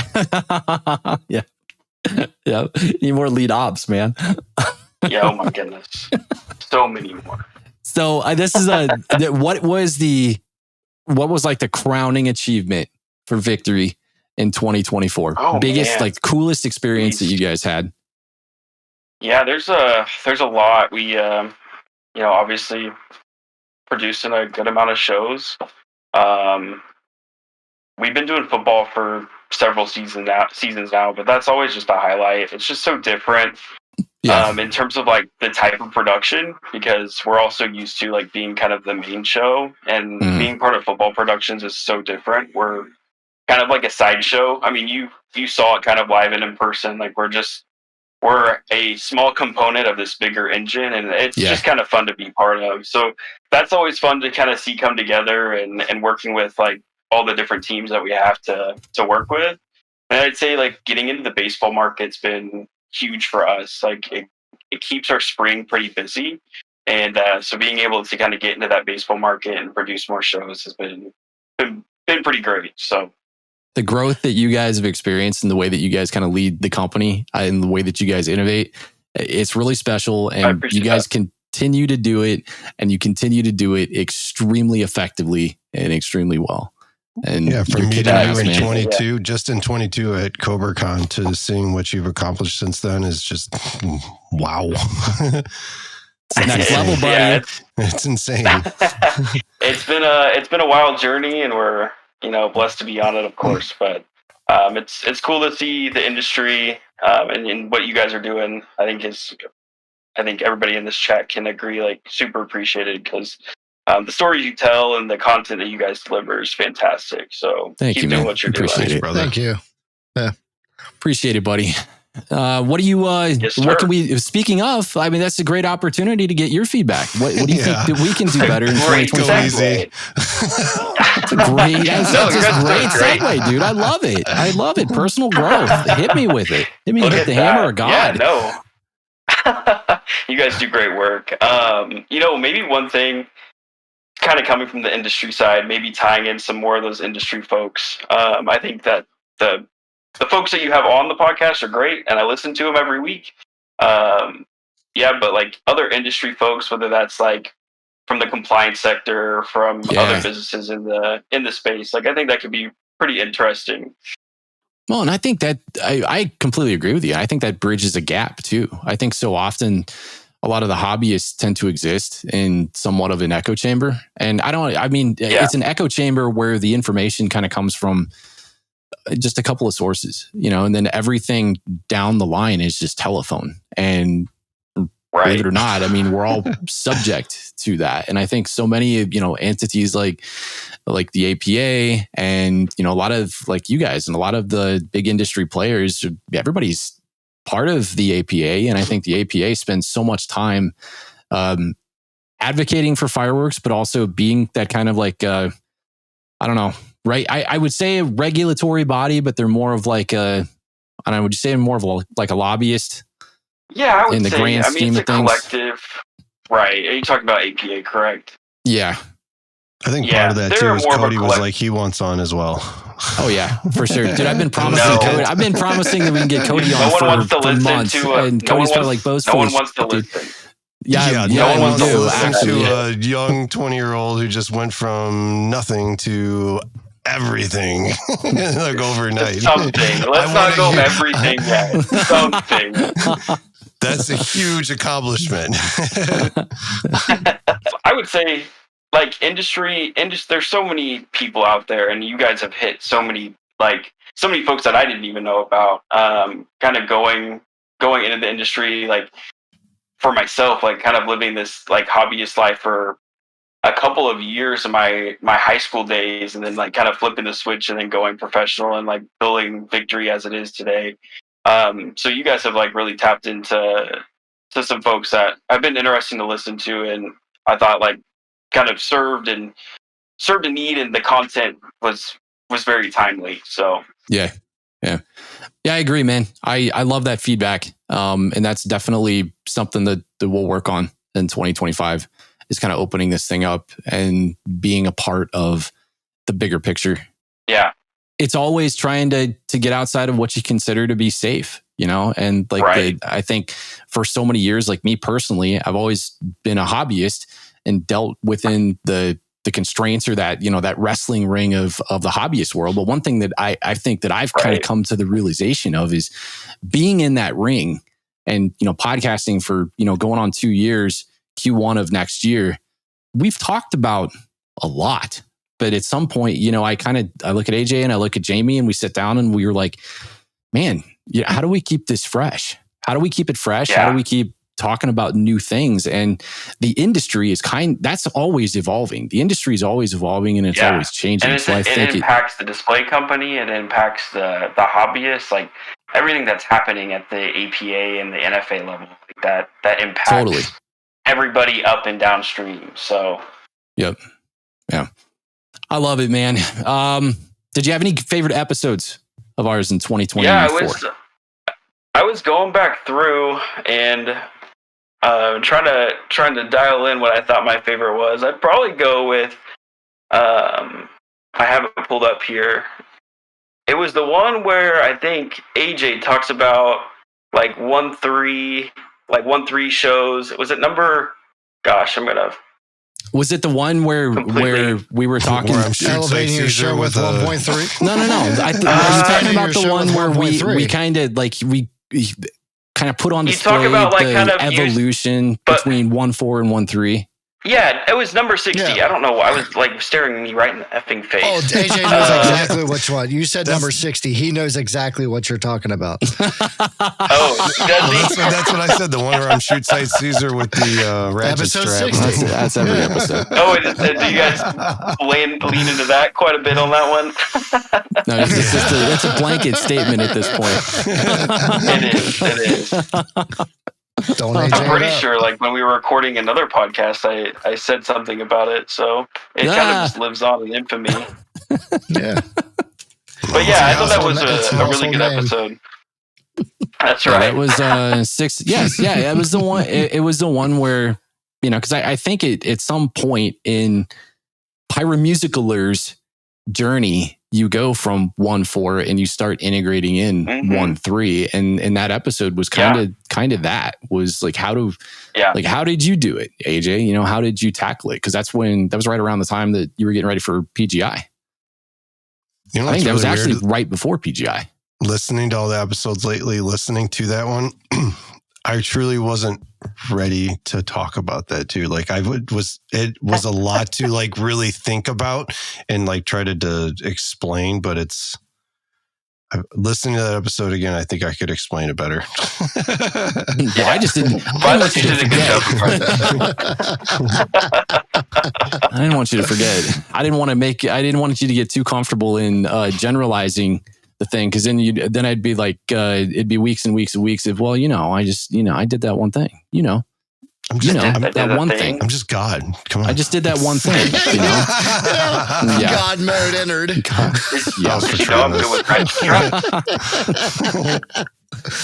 Cody, thanks a lot, man. Tell Kennedy and Lee I said hey. Yep. Wait, hold on. I don't know if we asked him or not. I didn't know if we asked you. What was your favorite 2024 moment, pyro moment? Yeah, pyro moment. Gotta be something for your pyro company. Moment. I thought he said growth. It said growth. Yeah, I talked about K-State. Like, I think that's like football in general is fun. If I like try to dial it down to like one moment, we shot a rooftop show off of 2 buildings in downtown Wichita at the end of May, and that was a big deal. Oh, it was cool. That was cool. Yeah, a challenging show from like beginning to end, but like the reward at the end of the day. Like we were reviewing some footage today for. We've got a company Christmas party this weekend that we're gonna do some cool stuff at, and I was just like, that was just so incredible. Like the team that was able to pull that off, because like there's no way by myself like anything like that could have ever happened. And we had a team of 10 folks that just poured their heart and soul into it all day, and it was just incredible. I would say that's probably up there as number one, just because it's a festival we've been trying to get into for years, like since 2018. Right after I graduated high school, like we were consistent and persistent in trying to win their business, and they gave us a shot and we blew it out of the park. And I think that would rank up there as probably number one. I love it. That's and like the feeling of fulfillment too. Yeah, it was great. That's probably ranks up there as number one, and then number two, hosted Bo and Katie here. Oh, I love it, dude. I love it. And going to Manhattan. That was fun. Yeah, Bo didn't shut up about that when he got back either. Just rubbing it in. Right. How awesome it was. Well, where's our invite? Next year. We'll get the show. If I'm there, the show will be done in 4 hours, man. That's right. Here we go. Me and AJ. Get ready, Cody. You kiss all your processes and procedures goodbye. Bo sent us the voicemail that entire week. AJ will have a stroke. Ratchet straps. He's gonna be on truck pass. I'll bring the wheels. Yeah, bring the wheels. We'll shoot them off the roofs. It'll be awesome. But no, you guys are always welcome. We'll have to get something on the calendar for next year. Maybe we can like record the podcast live from like the 50s. Oh hell yeah, dude! That would be awesome. That'd be cool. We'll do it at that the shop that you got out there. We'll bring action. We'll bring Action Pete in too. Do it from the bathroom. Yeah. The bathroom. I'll do my portion from the bathroom. What are we talking about? Awesome, guys. I love it, dude. All right, actually, hold on. I do want to ask you this one though. What makes you rage in pyro? What can't you? What makes me rage? Yeah. Oh my gosh. Oh, yeah. That's like a can of worms. I keep forgetting to ask that one. I know. I keep forgetting I know too. you I think should we ask should reserve it for all the people that I know are going to give good answers. I think it's probably the folks that don't do enough research and then go to the forums to blast like the industry in general, and not really understanding the full picture when it comes to compliance and like the regulatory side. So like just making sure that you do your research and like understand completely like why the things that are happening,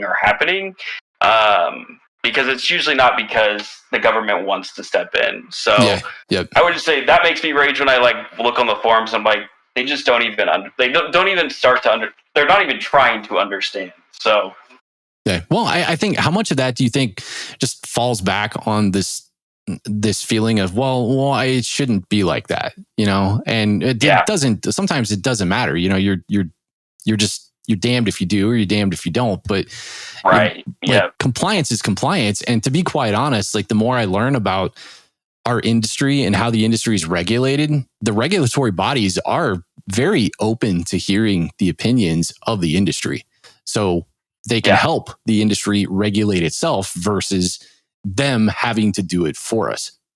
Yeah. Don't look at the companies in the industry as the enemy, like, and the government either, because the government doesn't want anything to do with like regulating our industry. It's because we give the government ammo to regulate our industry that they don't even want. Yeah, right. So like they don't want to come in and ruin our fun. But when we give them reasons to, and 1.4 Pro is showing up on retail shelves, like that sort of stuff, like it kind of escalates the situation. So yep. One asshat finds a gray area and off to the exploits. Here we go. Hey, Jay, did your wife enter the room? Oh god, she's been here the whole time. All right, thanks, Cody. Awesome, guys. I appreciate it. Yeah, thanks, brother. dude. Yep. Bye. Have a good night. Yeah, bye.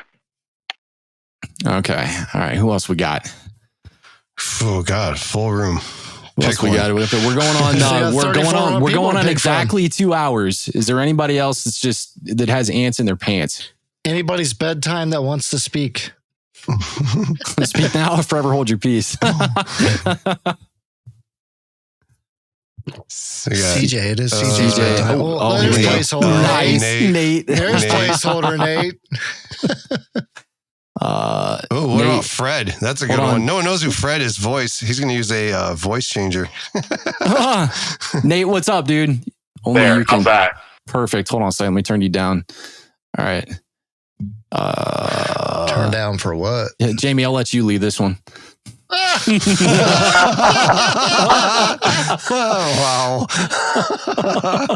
How are you feeling, Nathan? Oh, I'm just fine. I'm sitting here doing what I love, doing pyro while I'm at work. Nice. Oh, nice. So what are you going to... Tax dollars hard at work. What are you going to lose at this time? Your tax dollars. He's going to burn up your tax dollars, Jamie. I said, what are you going to lose at this time? Oh, God. Man. You're doing a pyro music You'll with just have to find out, won't you? Yeah, you better watch out. He's gonna pull out the I didn't lose at anything. Bo lost it for me. Yeah. Those are gonna pop up any minute now. I do tend to rage about that when people don't plug stuff in. Yeah. He blames you for the dairy mess too. Yeah. What makes you rage? Sure. Cable's not getting plugged in on a 4x8 of all places. It's not like you had a lot to look for. One job. Yeah, right. You had one job. One job. That's how well he secured it. Yeah. Secured it so well, it wasn't even visible anymore. It was under 2 layers of Gorilla Tape around the backside of a pole. What was the coolest thing that you did in 2024? Honestly, despite everything, it truly was Octoblast. Yeah. That was a great time being able to hang out with all of you, and just the moment of Jamie's trailer door opening and seeing that monstrosity. There weren't words. I think I said, "What the fuck is that?" Yeah, right. It's intimidating. It's intimidating. I would imagine that's what it's like for 1980s porn stars showing up on a Ron Jeremy site. Like, hold on a second. What? Yeah. That escalated quickly. Yeah, right. Just a wheel. You want me to perform next to this guy? You know, I agree with Chris. What are we talking about? Yeah. Octoblast was a good time. I think. I mean, what do you guys think of the future of that event? Just curious between us girls and the rest of the world. In terms of, in terms of like, wait, what are we doing next year? Are we doing anything next year? I think I made new rules. TBD. Yeah, TBD. TBD. Yeah, okay. I'll ask you in February. Yeah. Yeah. After I get done hibernating. Other than that, I mean, the time I spent at Skywars with all you guys was another one of my favorite moments, too. It was good. The Skywars canceled. That was your first Skywars, too, wasn't it? No, it's my second. Second? Was it better than the first one? Yeah. Yeah. Wow. Hey, did you just ask me if it was better than the first one and then nothing happened at the second one? And he said yes? Exactly. All right. That's how AJ, good the podcast was. AJ, yeah. I guess your second show wasn't as good as you thought it was. No, guess not. He didn't win. It's a write-off. It's a write-off. It's a write-off at that point. Yeah. Yeah, the community events are great, man. You go to any of these community events and just like, if nothing else, just expanding your network and meeting a bunch of cool new people. There's nothing like that. Yeah. I mean, I agree. I got to meet Canada. That was pretty great. Yeah, buddy. It absolutely was. I had a great time with him and his boss. And it's, it was canceled, but it was just good to hang out with everybody, like truly hang out, and just enjoy each other's company. It was great. Yeah. So it was canceled, yes, but us Pyros made something happen with it. So it was a good time. All right. When the world gives you lemons, you make lemonade. You make that's right. daiquiris. You make daiquiris. Daiquiris. Lots of daiquiris. when the world hands you UN 0336, you just make 13. Exactly. You make 13. You make 13. Yeah. Go big or stay home. Yeah, right. Kick his ass next year, Nate. What was your favorite episode in 2024, Nate? The Small Spaces one. Oh, yeah. Because that resonated with me because I do a lot of shooting in small places. Yeah. So I learned a lot. Now there's a lot of good tips from that. Yeah. Jamie, having done the 4x8 as much as he had, I think at that point when we recorded that episode, Jamie, you were long enough in your journey shooting off of small spots like that you had so much good information to convey to people on how to do it effectively. It's a good thing you edited it so it sounded good on the podcast. So it sounded coherent. All right. I'm good at that. Good at that. Yeah. Yeah. Just take out half what I said and use it. I don't know. I mean, I'm still waiting for you to do a 4x4. I mean, by 4 by 4. I have to have Jessica standing beside 4x4 by Jessica, and then I don't. then we'll talk. And then you'll get your championship belt. Yeah. Yeah. She has to stand there while I design it because I can't visually see it without a and reference. She's gonna throw flags. She'll throw flags. Technical foul. Yeah. Nate, what makes you rage, man? In pyro, we'll keep it hyper specific. Hyper specific. Yeah. Pacific. Hyper Pacific. Yeah, that's a hard one for me to say. I try to see so much of the good in it all. Boy. That and I guess I haven't done it long enough to really find those rage points yet. I haven't done it long enough to really genuinely get pissed off about it. So much so that I'm so pissed off that I feel like I want to keep doing it. That's good. This is a good mindset that you're in. Unless it's other people that I'm around that don't tend to put their worth in, just kind of show up, t-shirt wear, get the job done. Yeah. But that's a different story, I guess. Yeah. That's all right. And I think that will forever be a thing in the hobbyist sector, I believe. I mean, shoot, I guess it could technically be a thing in the commercial sector. I can't imagine they would last long, but nonetheless, All right, brother. Thank you, dude. Yeah, thank you. Yeah, man. Glad you got to see me.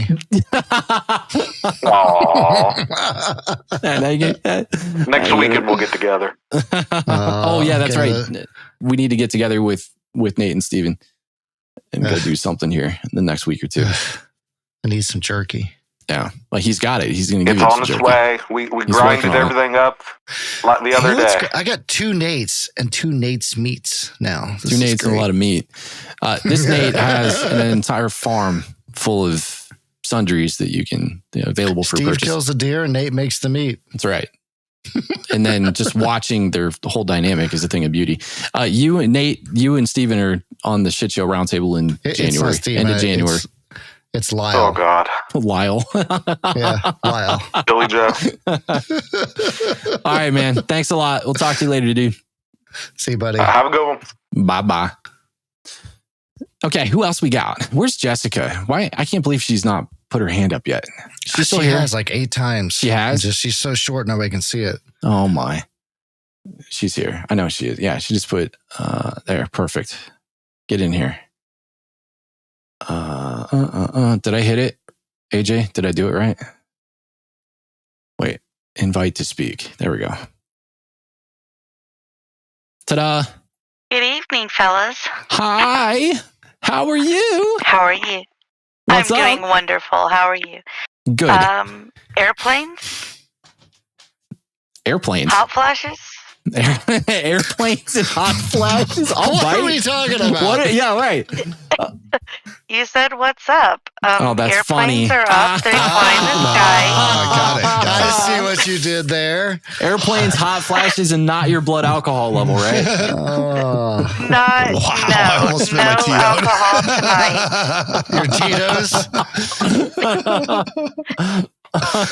tonight. No, 0 calorie soda only, and my vape. What have you been doing? Working. Yeah. All of my extra jobs. Oh, extra, all 5 of them? Yeah, well, I narrowed it down to 4 this year. Which one did we cut? That we just figured don't need that. The NASCAR racing experience. Had enough of that, huh? It wasn't good management. It wasn't good pay. It took up your entire Saturday for like 5 of the best months of the year, like the summer months. Yeah. Because obviously you can't drive race cars on a wet track. But yeah, it wasn't good management. That'll and it ruin wasn't worth anything. that time. Yeah, I mean, there's jobs that I do for free because I love the management. Yeah, I mean, look at KCAP. Well, that's one of them. I also volunteer for the Kaufman Center for Performing Arts. Yeah. They have the Kansas City Symphony and the ballet and the opera. Oh, that's and cool. it's all run by volunteer staff. So I'm not getting paid for the day, but I have the opportunity to watch the Nutcracker, or what is it? The one I'm doing on Monday is the Kansas City Symphony does what they call a Screenland performance, and they're doing all of the music and then showing the movie Frozen in the background with the subtitles and stuff. Oh, cool. So you got to read Frozen. Well, I mean, they still have the movie going on in the background, but if it's the musical pieces in between, then the symphony plays that live instead of the movie, if that makes sense. Interesting. Yeah. Reminds me of what they did on a cruise ship once that I went on. They did something like that. They played the movie, and then Kitty got mad at me because I didn't want to stick around because they kept the subtitles on. And I was like, this is in English, and I don't want to watch that. Not in Canadian. If I wanted to read this, then I'd buy the book. Tell me about this 4x4 you jumped in. By 4. So 4x4 okay. by 4. Gotta add the 4, okay? Yeah. So Fallout was canceled due to weather or lack thereof. That's good for Zach. He didn't have any videos that he had to post. It's less work. The Fallout Fastest event. video ever. Yeah. Well, Zach went first. Well, my calendar's clear. So, because the 4x4 event or the fireworks event got canceled, and our friend Sean built a trebuchet that day instead. Oh, that video is so cool. Yeah. So he needed to free up the garage space. So he brought his 4x4 out to our holiday party this past weekend. Yeah.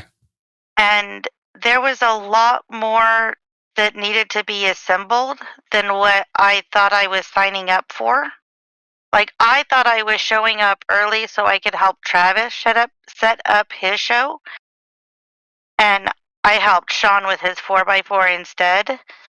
So, like I said, I've never scripted a 4x4, so I have a lot of questions on how you wire it or how you figure out what goes together to go to what mod or things like that. Yeah, yeah. Did you learn a lot? I was frustrated. Jury's out. Because again, I didn't know what I was signing up for. Yeah. And so I wasn't. That's what I said going into Octoblast. I can empathize. Looking back, I can learn a lot from having a better attitude. But yeah, just little things that, like, I noticed that he had some canister shells and he just kind of cut the fuse at the top of the can. And I was like, hey, just to who shorten it, you mean? did this? Yeah. Yeah, and I was like, well, this is fine. I just want you to know that if you do this, you're leaving an exposed fuse at the top of this. And we're not covering these racks today. Yeah. things like that. Or he made this really cool fan display, but I was wiring up 5 30-shot or 30 millimeter single shot items into a mux board that went into one queue of an Ignite mod. So it was just a lot of extra prep. Do you find it like one of those experiences where you're teaching, but at the same time, you're kind of learning your own tolerances for new shooters or even experienced shooters, or just learning how to kind of mesh and meld yourself in with other shooters? That's one of the things that AJ always talks about, is like, we all do things differently, which is it's a universal truth in hobbyist pyro. And you guys in KCAP, I think you guys do a really good job of standardizing things and creating processes and procedures and trying to kind of teach, like, here's how we try to do things to keep that standard. But like, how difficult is that, and how well would you say that you handle it? When I first joined the club, I worked under a whole bunch of different people. And so I learned a whole bunch of different ways of labeling things. This was pre-finale for a lot of club members. So, I mean, I learned how to set up shows based off of Cobra Show Creator. I can't remember what one other person had. Shows them maybe Excel files, handwritten labels. Sometimes it was just masking tape that you put on the item as you set it in the field, and that's how you knew where to land it on the mod later that day. So we've grown, and as far as technology, since I've joined the club. Working with Travis this past year has really helped me create kind of a standardized process personally. He's done it so much that it's just had to have been ingrained. It's like second nature by now. You learn those efficiencies through the amount of time that you spend doing it.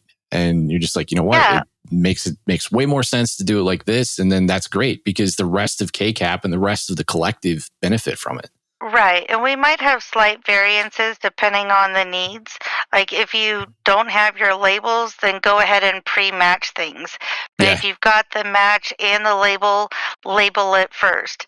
Learning, there's 5,000 different ways that you can put a label on a single shot. But there's one way that Travis and I really like that we've tried and pushed out to the rest of the club to make it more standardized.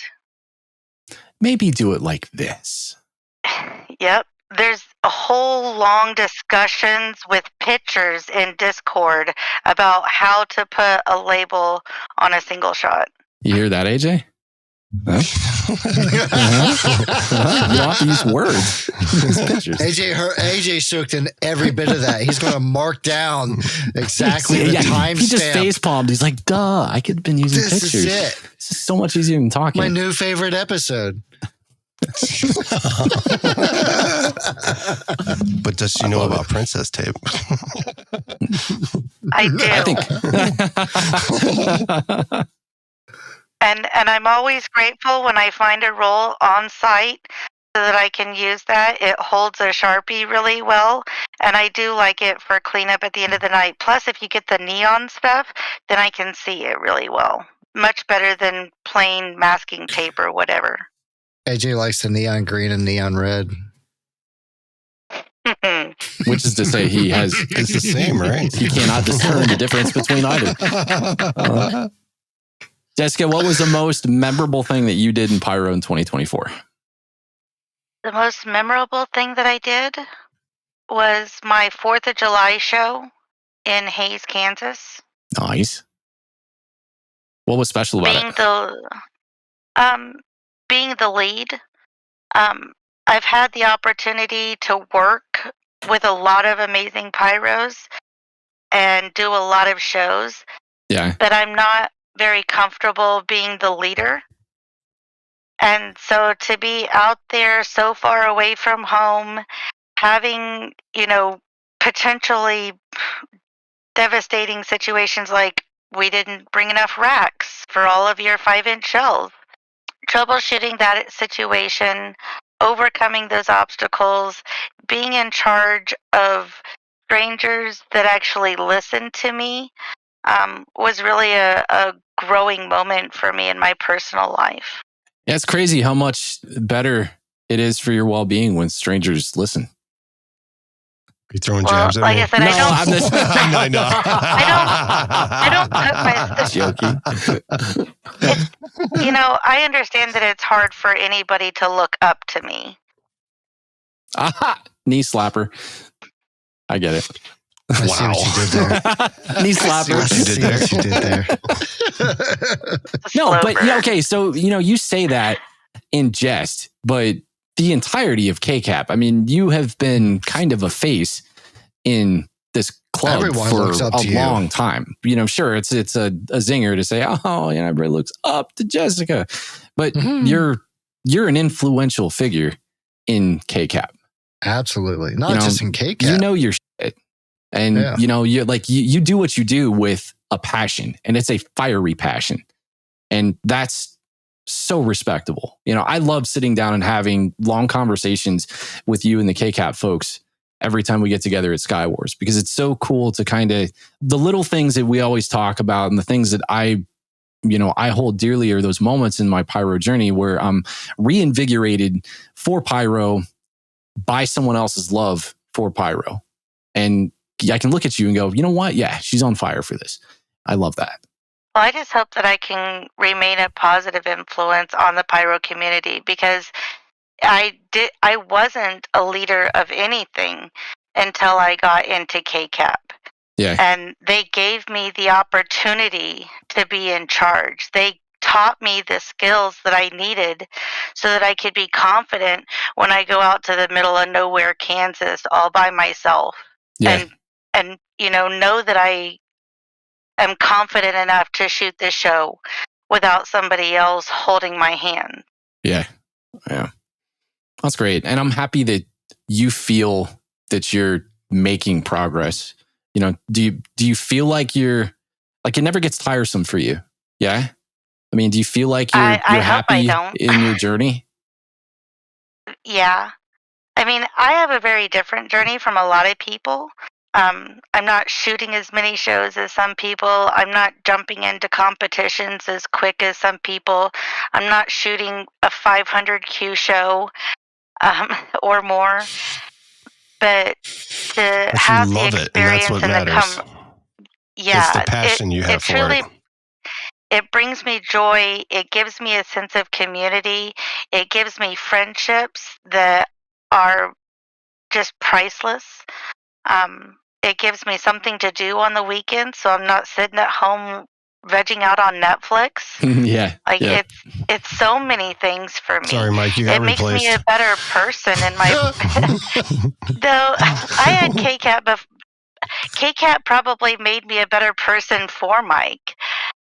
I mean, if I didn't have fireworks, how would I attract a guy like him? I don't know. I hear that, but see, now Mike's saying this is all well, fine, and good, but when are we going to get you on that Valheim server? Oh God! I mean, the time is now. This has got to be a give and take kind of thing here. He sits there and plays that when I fall asleep on the couch on the weekends. Not very often. Like Jamie still holds the title, but I think I saw something the other day where it said he did like a 8-hour sprint on Valheim, and I've never actually dropped an emoji on somebody's gaming status on Discord before. I'm like, oh, you can do that? Hell yeah, I like this. That's dedication. Does he have an on-ground base? Exactly. Jessica, what makes you rage in Pyro? Skywars being canceled. Skywars being canceled. Well, Travis says, ask I about was just Justin. about to say that. Justin doesn't make me rage. Curtis makes me rage sometimes, but I'm trying to be nice today. Backfired, Travis. Sorry. I think what recently made me rage is when the labels don't match the master script, and when you don't have stuff printed out, and when you're not ready when you come to the shoot site. have such an appreciation for any lead shooter that takes the time and effort into prep. Something as simple like when you guys are scripting and you're addressing your mods or your slats, your ability to make sure that your mods match your station, that you're not skipping Q8, that your labels actually have the correct product on there and it's not just red mine and I'm supposed to guess which red mine in the bucket I'm supposed to put. All that prep that lead shooters do, I'm very appreciative of. So if it's not done now, I rage because I'm spoiled. Yeah, right. Because you've had experiences to like what a well presented and prep shoot site looks like. And a lot of times new shooters, might come into things and just like what Chad was talking about and Jamie was talking about on our episode where we did the live event for PGI. It's like there's little bits of information that as pyros we think like it's evident. We should just know it, right? Sometimes it does require a little bit of explaining, and we have to kind of go beyond our comfort zone to say something out loud that we think to ourselves, okay, this might not actually be as blatantly obvious as we think it is. Yeah. That's what I said. Yeah. Well, I love it. Thank you, Jessica. Appreciate you coming on. Thanks for listening. You're welcome. Thanks for hanging out with me. Have a good night. Yeah. Good night, Jessica. Yeah. Okay. We got, we're 2.5 hours. Do we have anybody else that wants to go? Because I do want to get, there's two things that I realized that I wanted to do here before the end of the show. One is a voicemail that I forgot from 2 weeks ago. And the second one is I wanted to get Den on for Cake Talk. We got anybody else that wants to? I think we should bring on the guy that nobody knows. Oh, look at that. Hold on, Chad wants to come after on. Chad. Nobody knows Chad. Everybody knows Chad. Hi, buddy. Good day, gentlemen. Hold on, let me turn you up. Thank God I can't hear you him. there? Maybe? Wow. Yeah. Fuck that guy. I got his mods. That's all that matters. Chad, you might have to gain up on your interface just a little bit. Chad GPT. How about now? Perfect. What's up, dude? Not much. How you guys doing? Not too bad. Just, asking the same question 30 times tonight, which is cool. Well, and getting I a great figured answer every time. bitched about this podcast enough that if I didn't come on and say something, then I'd lose the ability to do that. This is the only one he's gonna. He probably won't listen to this one either. As long as they, After the 5 minutes of elevator music. Actually, that was the best intro yet so far. Wow. You guys didn't talk one bit. I do believe we got through it in record time too. I knew because this episode was probably going to go longer tonight. I'm like, I should probably keep the banter at a bare minimum. So what was a big moment in 2024 for you, dude? Honestly, I think it was my show this year. And the reason I think I picked that is because last year was such a letdown with the weather taking out months worth of work, and it just it was just, it hurt inside. And coming back a year later and shooting another show that turned out well, I think that's probably the highlight for my year. Yeah, and you shoot a big show, man. Like your show is not, for a backyard show, it's pretty massive. It's a city show. Yes. Yeah. Backyard show. Yeah, that's not a backyard show. and to be clear, Chad, your show last year was epic. Just the weather played in your favor that it was more enjoyable this year. And on top of that, dude, this year's was stellar. It's like, it was awesome, dude. Good job. Thank you. For sure. Good to come back from a year that was just a mental letdown. Yeah, I understand that. And you came back swinging. Well, what do you think made the previous year such a mental letdown? The tornado? It was. The hurricanes came through the show. It was, it was a show I put a lot of effort into. It was a Top Gun themed show that went through both Top Gun 1 and Top Gun 2 and did the soundtracks as they went through the movie. So it was just a really special show that I designed, that I'd wanted to design for a while. And I thought it was going to be executed really well. And then we had some weather during the day, but we got through it. We got everything set up. And then, halfway through the show, wind from a storm hit. And I mean, we're shooting fireballs sideways. And it was, the audio box was blowing off the table. I had speakers blow over in the field. I had some stands that had gerbs and stuff on them that blew over. I mean, it was nasty. And it was, I was watching the weather, didn't expect what we got as soon as we got it. I knew cleaning up was going to be a mess. I still thought we could get the show off, and it was about 10 minutes earlier than I expected. Yeah. So it was just really disheartening. And then you're out there cleaning everything up in a hurricane. In a mess. Yeah. Yeah. Oh, I thought Jamie did it all. No. Jamie twisted his ankle and couldn't do anything. Every cleanup. Well, that's normal. Yeah. Every cleanup. Yeah. Just ask Jessica. Hey, Chad, do me a favor and gain up just a little more. Okay. There you go. That should be good. Yeah. And now I will mute you.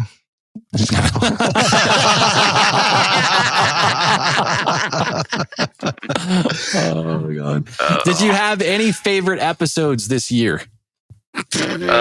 Actually, I had two. Really? Wow. Yeah, I did. The ones we didn't air. The weeks we didn't air. The one that I enjoyed being a part of the most was the one at PGI. Yeah. That was great to have all of us around the table talking about what was going on that week and how everything was working, and just having an honest conversation about how we all shoot shows and what we all do different and things we like that each other do and things we don't like. And it was a good time to be around and learn. I learned a lot that week. But the second one, probably from a learning standpoint, was Bill Corbett's show. Yeah. Love listening to Bill. Love Bill talking about all the stuff he's done, and he's one of those guys that has forgot more about what we do than we will ever know. Mm-hmm. Yeah. So those are my two favorite shows this year. Awesome picks. Bill's, I go back, and just because I don't do much in fireballs, like I still find myself running in circles in my head, just kind of digesting it. I even asked Jamie a couple of times, like, well, what is he talking about right there? What does that mean? Go back, listen again, Google. Yeah, right. And Bill's just such a great guy and a wealth of knowledge, and more than willing to take your phone calls, take your emails, take text messages whenever they are, and we'll get back to you as soon as he can and offer his knowledge up. Yeah. And just great to deal with. Yeah. Well, good, dude. I'm super happy that you're getting something from it. What can we do better in 2025? Let me go to the list here. I knew it. I'd say probably let the guests talk more. I mean, actually, if you guys just could talk less, that'd probably be better. Probably need to spend a little more time editing. Some of these shows just don't seem as professional as they should be. Step that game up a little bit. Probably add video to every show would be wonderful. So we can see you guys. Things like that. Oh, first he doesn't want to listen to us. No, it was every bit of that. This is great. I wrote all that down. All right. It sounds like a lot of work. Thank you. I talked to Jamie earlier today, and it's like, finally an episode where I can reply in real time. Because there's so many times I listen to the episode and I'm yelling at my speaker going, no, that's not right. Or, that's not what happened. And misinformation. Now you can type it out in the chat. Random text from Chad responding to the podcast he's listening to. As it's playing, what are you talking in about? real time. Yep. No, but honestly, I think you guys are doing a great job. Thank you, man. Appreciate you, brother. Thanks, buddy. Night, buddy. I don't even get a rage. What? Go for it. You got something? I knew what your rage was. Your rage was that you spent 2.5 hours with us tonight. I figured that's what it was going to be. Just to get to this actually, point. when somebody borrows all of your equipment and instead of returning it so you can keep it in a nice warm shop, you keep it in a cold trailer. Would probably be the one, your stuff is in a warm rack in my basement. It's hot down here. I was really hoping that you were going to say it's on a warm rack in my trailer. Yeah, it's sitting in the driveway. No racks in my trailer, sadly. Yeah. But I have loved how many people are taking part in this tonight. I mean, I think there's still 32. There was 38 at one point. I would really like to see if we could do a fireworks giveaway. I've got some cases that I would love to donate. Post it, baby. He's talking about Nate's. Yeah, I'll put a picture up later. Message me what you want, and I'll get it shipped. Don't mind. I was going to get them in the mail. Hey, this says Jamie on it. Ship to Canada. Yeah. Oh yeah, I'll ship it anywhere. It may have Jamie's name on it, but don't worry about that. He donated some too. It's not the same thing that's in the box. It's like every Christmas present that I used to get from my grandparents. That's not what's in the box. No. Thanks a lot, Merry Chad. Christmas, guys. Merry Christmas, man. Happy New Year, brother. Love you, buddy. See you, buddy. Talk to you later. All right. Let's see. Okay, we got anybody else that wants to say their piece before we go to our voicemail and then go to actually let's do we need to have CJ on, but he has to talk at 2.5 times. CJ, do you want to pop on or not? He might be listening to this in 2.5 times. He might actually be listening to us in the future. He said sure. Okay, cool. Here we go. Invite to speak. You've been invited. How about now, guys? Hey, buddy. Hold on, let me turn you down, buddy. Let me turn you down. Not What's too up, much. man? How are you? It's the shunt savior. The shunt Oh, savior. jeez. You got to be kidding me. I've gotten more calls for emergency shunt shipments lately. That's hard to say 3 times fast. CJ, I had 1,000 of these things and I can't fucking find any of them anymore. They're all gone. They're at the bottom of this toolbox somewhere. Oh, the toolbox is black. Just ship new ones. Yeah, Jamie's truck. It's wild. I'm shocked that I had enough to take care of everybody, but luckily I did. Is it pretty busy season for you right now? This is the busiest I've ever been this time of year. It's crazy. You ought to. I'm. That's why I've been so quiet in the chat. Is I am in my workshop working, putting circuit boards together left and right. I've got stuff in all states of started, halfway finished. It's wild. It's crazy. Jeez, dude, that's awesome. How big of a space do you have allocated for Muxboard? If you don't mind my asking. I'm gonna guess it's probably kind of an L-shaped space in my basement. But if you were to make it into a big rectangle, it'd probably be 16 by 20, maybe. Okay, that's cool. So a bunch of shelves, a bunch of workshops, tables, just places to keep pieces and parts and and all matter of stuff. Yeah. I got 2 working solder baths in the basement that you're welcome to have. I want to get rid of them. I want them gone. I'm so sick and tired. I put a whole bunch of leaded solder in those things. Oh God. About a year Cost you a small ago. fortune to fill it. Oh my God, dude. It's ridiculous. And then you buy the stuff and then in the back of your mind, because the best solder is the leaded stuff. So you just put that in there and then you're like, I wonder if my cat's licking on this. Now that I have it stored on the floor and it's nice and hard, but I don't know. I was uncovering a bunch of shit under that table the other day and I saw those and I was like, you know what? I wonder if CJ would just like to have these because I don't want them anymore. Hey, I'd say ship them to me, but I can't afford the shipping on that. Yeah, no kidding. Nope. I'll just throw them in the truck and bring them to Sky Wars or something. There you go. Well, I've got a 50-pound box of duplex nails for Sean Howder that I forgot to take to Sky Wars, and I'm like, next time you're coming through, let me know because I'm not shipping these to you. Yeah, that'd be a pretty penny. Hell yeah. What was your favorite episode in 2024, dude?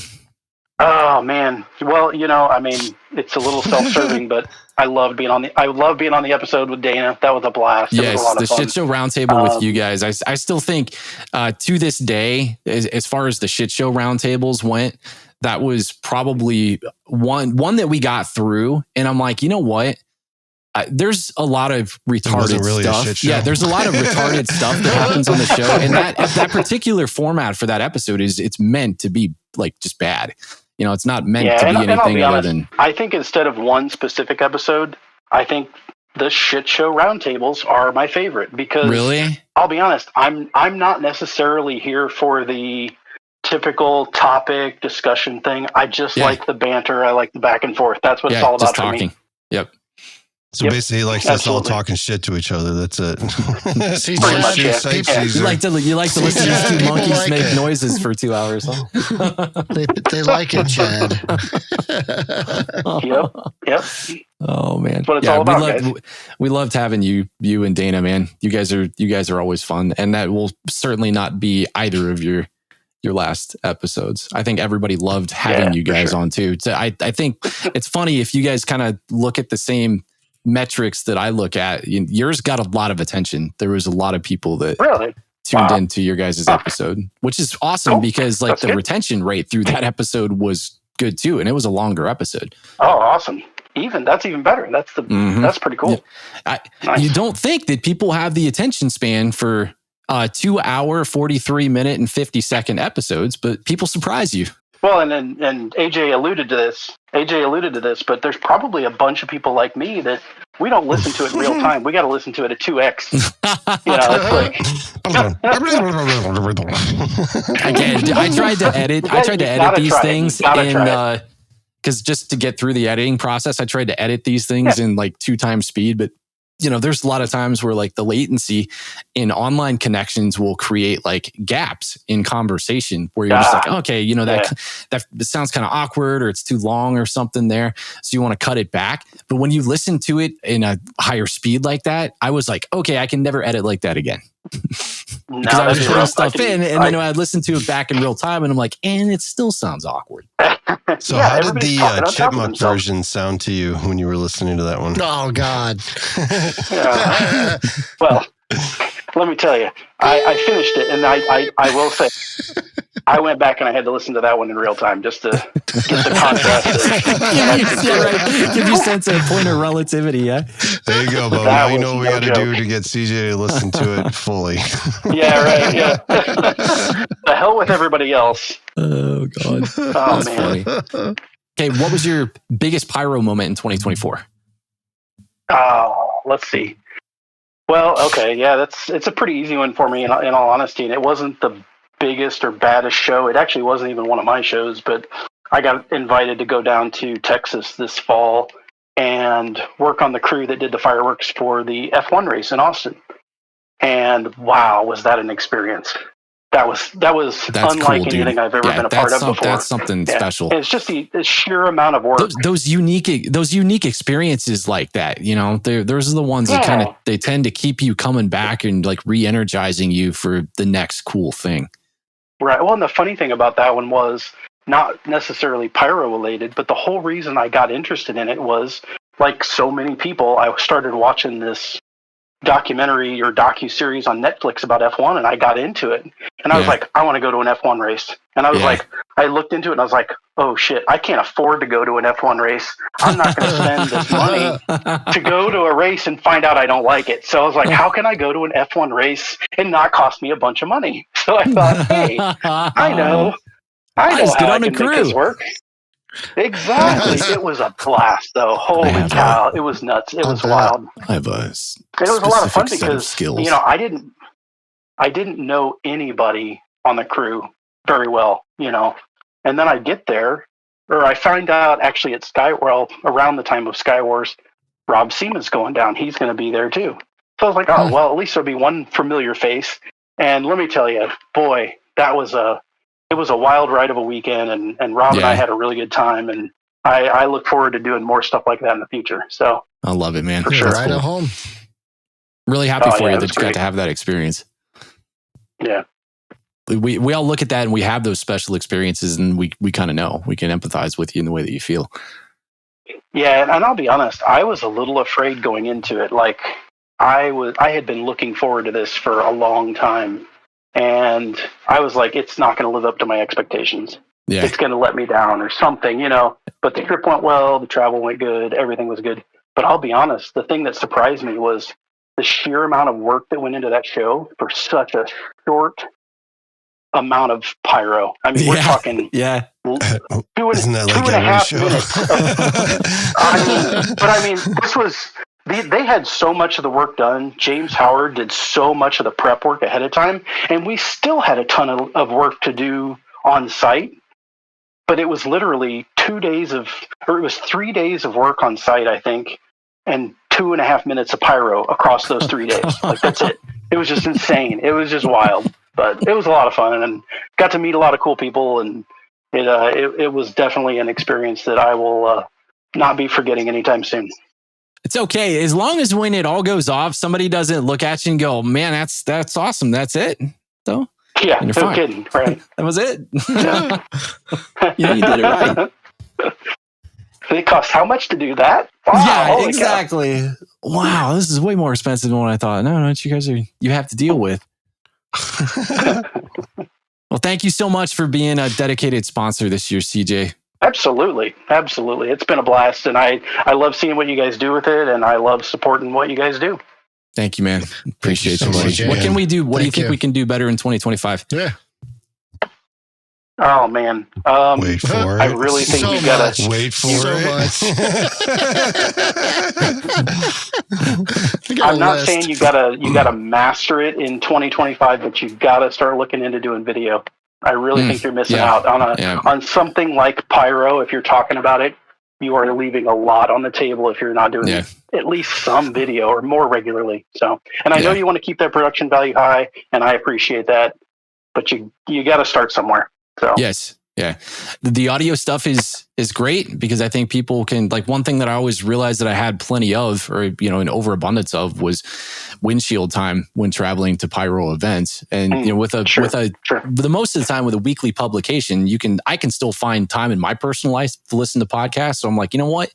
I think a long form audio podcast is probably good. I thought it was going to be rough at first, and I think it was. It was a transitional period where people are like, wait a second, you mean it's not a 2-minute YouTube video? It's not a 10-minute YouTube video. It's like, I just listened to it for a couple hours. You know, like, don't, but I mean, like there's people that have come and they've said things like, hey, what episode was it where you guys specifically talked about addressing? And then that's when I have that that like gotcha moment where I'm like, what episode did we talk about that? Right. Because if you go back and you kind of catalog all of the episodes, like, the descriptions will kind of tell you what the episode is about, but there's so much that's blanketed under that umbrella of the topic that's talked about. There's so many layers. Every episode's got a lot of layers to it and a lot of content. It's hard. Yeah, no, I get that. Yeah. Yep. Well, thank you, dude. Well, I appreciate it, and we'll definitely try to find some cool ways to grow and do different things here in 2025. Yeah. Appreciate you, man. Like I said, you guys have been killing it, and I look forward to seeing what you come up with. So, thank you, CJ. We appreciate you, man. Thanks, sir. Night, buddy. Night, brother. Good night. All right, we got anybody else before we do cake talk or voicemails? Fred. Where's Fred? Rolling roll call. Where is he? Fred. Oh, there he is. Fred. Everyone wants Fred. Fred. All right, Fred. I've called upon the powers of Beelzebub to speak. Hi, buddy. What's this? Do you hear me? Oh, my, can we ever? Fred burning down. Oh, boy, can't wait. What's going on, boys? Well, how you doing? Holy cow, we get to hear his voice. I'm calm, cool, and collected. Yeah, live from the depths of hell. No, he's a Santa worshiper. Fred, Santa worshiper. Santa. I just saw that. I know him. Oh, man. What are you doing, man? Festive, you know? Yeah, I know. It's a season. Everybody's got a soft spot. If yours for Christmas, there's worse times of the year to grow a soft spot. Yeah, all hail Santa. I guess I'm looking at the chat. I know, it's hard, isn't it? Howdy, welcome to my life. This is what I deal with every single week. Yeah, sorry about that. No, you're good. So what'd you do that was really memorable in 2024? Oh man! Without giving yourself away. I was just thinking about that. I don't have a good one answer for that. I mean, we didn't. I had some stuff come up in February. Didn't get to go to Winter Blast. Missed PGI. Is that a normal every year thing for you? Is Winter Blast? Yeah, that's probably our closest event. Yeah, about 12 hours. Cool. But anyway, just being in the Discord and getting to know some of the boys and the girls, but it's been memorable to get to hang out and talk shop and yeah. talk shit. The Discord, when the thing first took off, like I was really hoping, because I've had Discord servers before and nothing's really been pyro based, but I was interested to see how well this took. I really was. I don't want to say apprehensive at first, but I was like, I just wonder, because we all do the Facebook groups, we all do different forums and stuff, and you almost wonder how it's going to compare and what place it's going to serve in the grand scheme of things. Mm-hmm. And it's cool because I feel like the Discord environment, at least even in the chat and the way that everybody gets to know each other and things, it's different. I mean, it's an intimate, it's kind of a cool difference, and like you feel like you get to know people well enough again to just open up and say, hey, like how do you like to do things in your pyro life? Yeah, and like the video channel's been fun. Like watching, I like to live react, so I don't know, it may be annoying for people, but just watching someone else's show that they put some time into and saying, oh, I like this moment was cool, or that that run was cool, or what's that product? Hell yeah! It's more intimate than like YouTube comments or whatever else. Yeah. So. Well, a lot of times too, when you do post stuff on Facebook, I mean, you get the vast majority of people that will interact with it, I guess. But a lot of times that interaction, I don't know. I just feel like the group of people that exist here are more apt to give you feedback, honest feedback, and it's feedback that you can actually take and do something with. Yeah, and I mean, maybe it's just me, but Facebook's. It's harder to find, you comment on something that's gone. And you're like, what? Where did that go? And this kind of gets lost in all the other stuff. So yeah. Oh, and then like these stream of consciousness chats too. Like I'm still trying to figure out how we can make that better for 2025, because like the general chat does wind up becoming like a void that you throw quarters into. It's like one of those fountains in Central Park. Oh, I love it. Just yeah, why? I know you do. You're internet celery, dude. Yeah. What? Okay, so let's see. What? I wanted to ask you this one. Go ahead. What makes Satan rage about pyro? What makes Satan rage? I'm actually not that. I'm not an angry person. Contrary to popular belief, labels aside, I'm not actually an angry person. The whole Satan thing, that's a story for another day. Oh, it's such a funny story too. It's a stupid story, but it's very funny. It's so stupid, but we got to leave some suspense. Yeah. But yeah, rage. I mean, doing fireworks it's hard to be mad when you're doing fireworks, because even if it's a long day and you have shit labels or whatever, you still get a lot of fireworks show at the end of the day. So yeah, there's worse things. Yeah, you get a fireworks show, and then chances are you're gonna get something out of it. You're gonna go home with hopefully some kind of takeaway, and at the end of the day, hopefully no one died, and you learned something, and you had a great fireworks show. Mm-hmm. Or you had a shitty fireworks show and you just learned something. Either way, those are good things. Yep. I'm trying to think what makes me rage. Yeah, I don't know. Nothing really. That's good. Wow. That's good. I like the positive mindset. You're blowing my mind here. Yeah, we're getting to the end of this thing here. We don't want to make everybody scary as everybody's age you seem to be. Yeah. No, someone was saying, I heard through the grapevine, so on another forum, I was going to go to another event, and then I didn't go, but they were like, what, why is he going to be here? He's an asshole. Then they were all like, what? People that I knew were like, what do you mean? What are we talking about the same guy? He's like, yeah, that guy's an asshole. Wait a minute, were they talking about you or talking about somebody else? Yeah, they're talking about me. Yeah, they're like, I'm trying not to say my name. When's Fred going to be here? And they're like, Fred, he's an asshole. Fred, he's an asshole. No, they don't even know me, man. They don't even know. I'm not all that bad once you get to know me. You're just reading my words wrong. That's all. Yeah, right. Yeah. That happens to me too. Problem. Right. I'm nothing. I'm nothing without my diction. Oh, buddy. Thanks a million for coming on. And thanks for listening. As long as you've listened. What can we do better in 2025? I think the best answer we've heard tonight that I could agree with is Cody's answer. I think getting some more, more industry people or more people from another, perspective that can kind of balance out the hobby side of things. I think that's kind of like yourself. No, I'm not no expert, but But you're in the industry, aren't you? Yeah, I guess so. But I mean, that's something that I can't remember what episode it was. Probably the Peter Rogaz or Peter's. I say his name, when but, Peter called in. I listened to that and I was like, I think a lot of people make assumptions about what other people know, and so it's hard sometimes listening. If you're in industry, you'd be like, well, that's wrong, or that's not, the way that that doesn't make sense because it's not being explained the right way. So right. I think more perspective in that direction would be cool.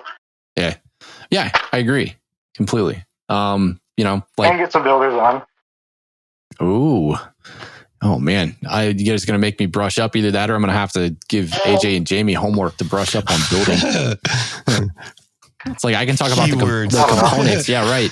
Light I'm it. Never home. It lifts and then it breaks. Tell me about everything else that happens in between there, please. Ready, go. Yeah, I mean, I'm sure we can get some people on. I know more people in that side of things.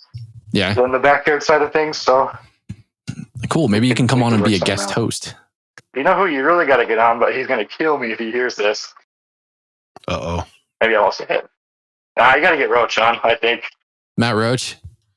Oh. Yeah. AJ, you know him. You know Matt Roach, don't you? I do.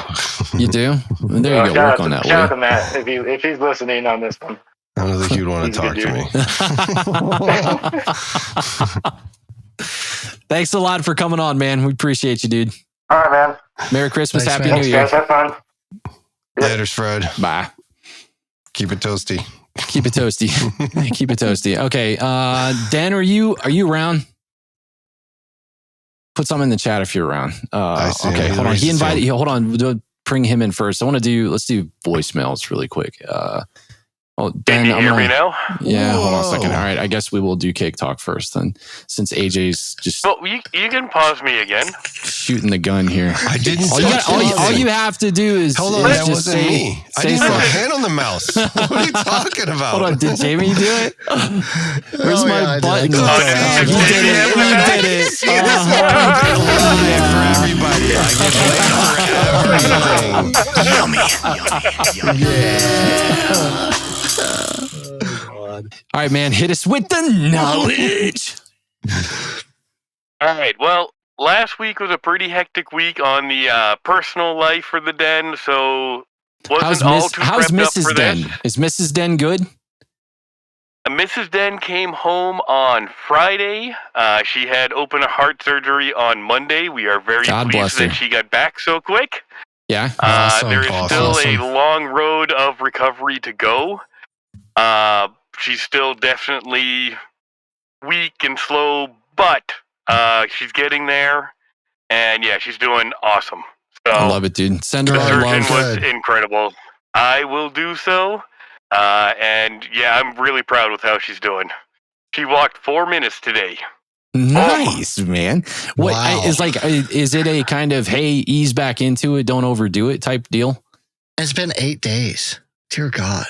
Well, it takes a lot out of you. They had to replace part of her aorta and a valve.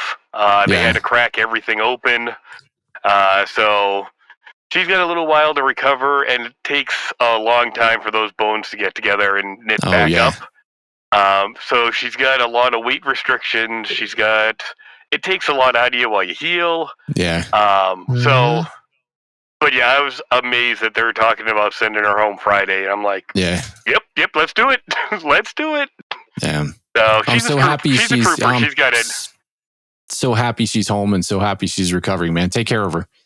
I am, because she's going to have a lot of more single shots to match coming up soon. So we gotta make sure she's in shape. I gotta get her back in shape for that, you know? Yeah. Come on, honey, you got stuff to do. Lots of work. Come on, I thought they fixed your heart. Let's pick up the pace here. What do you got for us, dude? So, I'm going to go pretty easy on this one and go with a couple no-brainer, easy cut-apart ones. Cool. First off is Hammer and Anvil. They have so many great cakes to just cut apart and have fun with. They do. And Talk the Torque. I'm keeping with the Turbillions like we did 2 weeks ago. I really like the looks of this cake. You get Turbillions going up to red lace. Yeah. Then we have some bits and glitter breaks. We go back to a row of Turbillions, but it's a white strobe instead. We have more comets, purple and orange with glitter. There's just a lot of slices you can cut up out of this and have some nice looking Turbillions. And the green strobe right too. It's one of those that a lot of slices are expensive. Yeah. I mean, there's slices out there $25 a pop. I can get good 5 slices out of this, and the cake wholesale cost me 25 or 30. Yeah. Well, and it's good. It's a good effect mixture too. Because it's not like, while you have the alternating rows, right? You still have variants in the different colors that you get in each of those rows. Like you've got your Turbillions, but I think even the break inside the Turbillions is a different color as you go through the cake. Yeah. I think that first one is it's like a strobing red, and then the next one is it's a different color. Yeah, because there's the red lace, the white glitter, and then green strobe on the Turbillion rows. Yeah. And then the comets change out with the breaks as well. So you get a lot of different options of which rows you want to fire. This is very, very pretty cake. And I'm a huge fan. Like my favorite cake and my favorite cake type always is going to be these angle cakes and using these as poor man slices. Yeah. We love our poor man slices. Pyro blueprint. And the Pyro blueprint makes it so easy on the Hammer and Anvil cakes. Like, I would love to see more people have something like that, where every tube is labeled, you know what every row is going to do. It's just all spelled out, makes it wicked easy to cut apart. Yes. I really like the manufacturers that have kind of standardized their packaging, and they're starting to do that. And I know Hammer and Anvil is kind of like, theirs is done really well. It's really cool in this cake too, because you get a couple rows that are instant, and then you have other rows that are, they slowly go sweeping across as well. So you get 2 different kind of patterns you can use in a show. Yep, and you can still always refuse it up the way you want as well. Yep. Yeah, Bo. Yeah, well, you know what? I just, it's the fault of the teacher, I guess. I was tired. Maybe I just didn't have enough caffeine. I'll find another excuse. Don't you worry about it. What are you talking about? Or C4 for everyone. Just C4 for everyone. Orange. Oh no, that'll give Bo a heart attack. Yeah, it will. Actually, makes my skin crawl off of my bones. Sweet, man. I like that one. What else? That's a 30 shot, right? How was that one packed? That one's 4-1. 4-1. 4-1, and it's a 30 shot. Nice. Okay.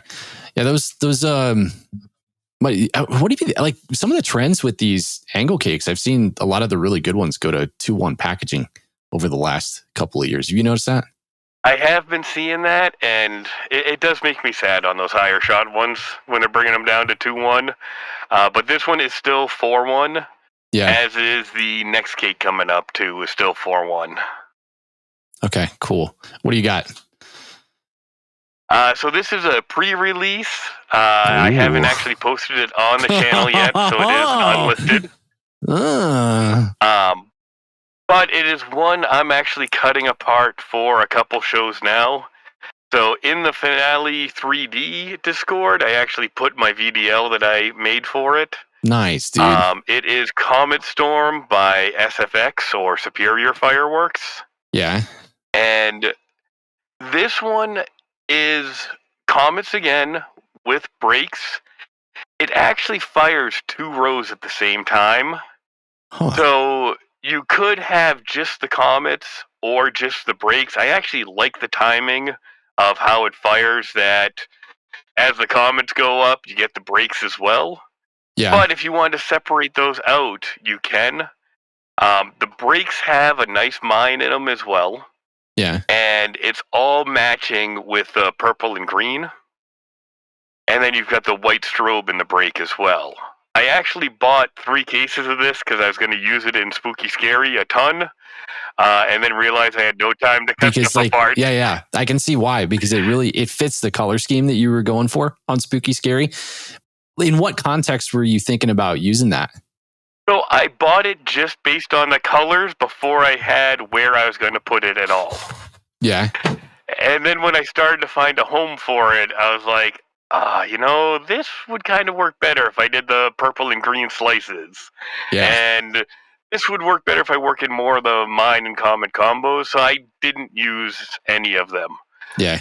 It completely fell out before they even got here because Superior was having wicked container delays. Oh, geez. So my February order didn't get here until mid-June.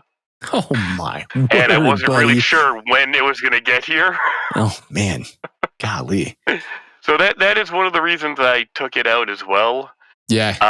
But I have plans for it in 2 of the 3 I have coming up right now. Yeah. That's it, dude. That's a heart pounder of a cake too. It's like that. It's big and it's in your face. I love the all up at once rows. You know, it's like that perceivably super big brakes, longer burning effects, and the strobe lingers for a while. It's got like a nice brocade effect to it. It's got some cool metals in it, and it's got a cool Varg color scheme perceivably with the green and the red. So you can kind of stack that and create a color scheme along with it. And they timed out the 2 rows really well, that, as the comets are reaching the apex, as they're fading out, now you got the brakes coming in. Yeah. Like, they did a really good job putting this one together. Like, when I took the top off, I was like, all right, so we're going to get just comets first, and then it's going to wait and fire the next row. Yeah. And then I lit it, I was like, no, I like that. That works. But then you still have the option of pulling them out if you want. Or I actually really liked how it's timed out, so I'm going to leave the 2 rows together. Yeah. Oh, totally. Because like that first row is it's the comets, right? And then it would have to be. I can't, like, I would imagine that the brakes and then the rising effects are of the same, which means these are probably, I don't want to say larger inserts. Is this packaged 1-1? No, this comes 4-1. No kidding. Does it really? Yeah, this is a 4-1 cake. If you go to the 2-minute mark of the video, you'll see with the top off too. Yeah. But yeah, this is a 4-1 case pack. Is it like 3/4 inch tubes and 1 inch tubes? Yeah. It's like the 0.8 of an inch on the comets and 1 inch for the brakes. That's really nice. Yeah, and it comes 4-1. I bought 3 cases. I was like, yep. I like it. And then with the February sale, I love it, man. She's been in the shed. That's probably why she needed heart surgery. She just saw the kitchen slipping away even further. Oh God! Thank you, dude. You got any more for us this week? Is this a 3-year week or is this a 2 for week? this is a 2-for-week. There's been a lot going on. I'll do better on the next one. You know, and I'll work on a little more prep on this. But that's an understatement. I do want like a little bit of feedback because I was planning on keeping this as consumer for stuff that we can cut apart and slice out. Yes. What kind of direction does everyone want? Would you like to see more pro demos or pro stuff brought up on this? Or, you know, do you like some of the weird stuff I threw in, like the comet candles? And I plan on putting some fountains in. Because I really do love fountains, and there's some neat ones out there, you know? But I hope people are enjoying it. And the novelty stuff is always the stuff that I overlook. Almost always. You know, I don't really... I tend to forget about it. You know, I tend to forget that it exists and you move on to bigger stuff and you just kind of get within your comfort zone. And that's not a good thing because you want to remain open to the world of pyro because like we're all in this to create kick-ass pyro musicals and all of this stuff can add another layer to a kick-ass pyro musical. Keep that stuff coming because when you popped on the first time and you're like, I'm going to talk about Roman candles. I was like, oh God. What did I do? But then I was like, after you did it, I'm like, this is great. This is awesome. This is awesome. I never thought of that. Let's start like a poll or something in the general chat or even that, or I'll put it, I'll actually, dude, I'll make something and put it in like the, if you can put a poll up on how many people made it far enough through the Simpty episode to know it's my first one. One other thing you got to do another thing. Go to Den's YouTube page and subscribe. Yeah, look him up on YouTube. Do this for us. Yep. Yeah, this is good stuff. Dan, what was your did I miss your memorable moment this year? And Dan, did you throw that in there during your cake? You got to ask him. You got to say, "Hey, Dan, what was the most memorable thing you did in fireworks this year?" Maybe do that instead. I just did. He came on for cake talk. That's how AJ asks it. That's how AJ asks it. This is how I talk. Okay, I had to go potty. It's been 3 hours. I drank quite a bit of liquid. I asked him in my own way. I do what I want. Okay, I just wing it. Hey, Den, what was your most memorable moment this year in the pyro community? My most memorable was getting my first musical up, and like actually having it go well. That it really was a great feeling. Just awesome for me to like contribute some to, and I felt like a little less of a poser, you know, because I'm still new to the pyro world. I'm still nervous talking to all you guys, and never know no way. You know, never know it. No way. Yeah, dude. What? You know, like, but getting that up in the air and having it just look so big in person and like going across the finish line on it was awesome. Yeah. Well, the feeling and the sense of accomplishment that you get after you put up your first pyro, it's like when you hit those milestones. You hit those milestones in pyro, and you know you can't help but have that euphoric feeling of accomplishment come over you. You know, it really does kind of energize you to move on to the next cool, exciting thing. But I get it, dude. Like, and I think that's one thing that will resonates with every single pyro that does something creative and goes out there and pours their heart and soul into cool shows. Yeah. So it was fun, man. It was a blast. Meeting you guys, meeting Travis, actually being able to talk to Ellery this year at PGI were like all awesome milestones for me too. Yeah. To actually be more part of the community, you know, and I love this community, and it's one of the things that really does keep pushing me to do the channel. And you know, I'm building up my own community over there as well, and just talking and being part of this community. I've met so many great people in this community. We're very niche, we're small, but man, we all have a great passion for it. And love it. Yeah, totally, man. one of the highlights of my year was getting to meet you at PGI. Like when you, yeah. What, dude, you want a sticker or something? Get away from me, man. You're bugging me. I got shit to do. It's like your voice, like just hearing you from behind me. And like I heard you behind me. And I'm like, that voice, that sounds so familiar. Turn around. Hey everyone, welcome back to the Dead Fireworks. There it is. I love it. Well, thank you, dude. Merry Christmas to you. Merry Christmas to the wife. Happy New Year. Please take care of her. And thank you so much for doing what you do. Den Fireworks on YouTube. Make sure you guys go check him out if you have not already or you live under a rock. Thank you, everyone. Merry Christmas to you all. Happy holidays. And I hope everyone just has a great time and an awesome New Year. That's right. And happy holidays. And thank you for everything you guys do. Hey, what can we do better much with the show? Thank you, dude, for doing for coming on and put Cake Talk on earlier. Yeah, do Cake Talk first. Do Cake Talk before and after. Yeah, right. Do Cake Talk first. Before and after. Maybe if you're gonna do a super boring topic, then do Cake Talk first. Like Simpty. And maybe we'll do a 1 hour episode of Cake Talk with Den. And Den.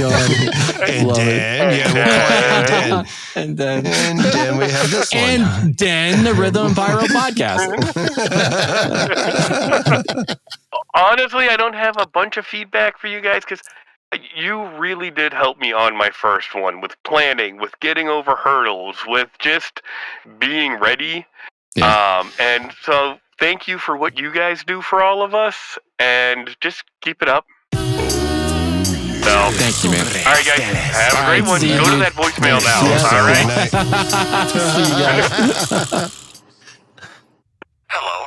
Oh God. Okay. Why don't you ever pick up the phone? I don't want to touch the volume because it's just going to screw it up. It's so loud now. Exactly what I look like, Zach. I am that guy right there every time this plays.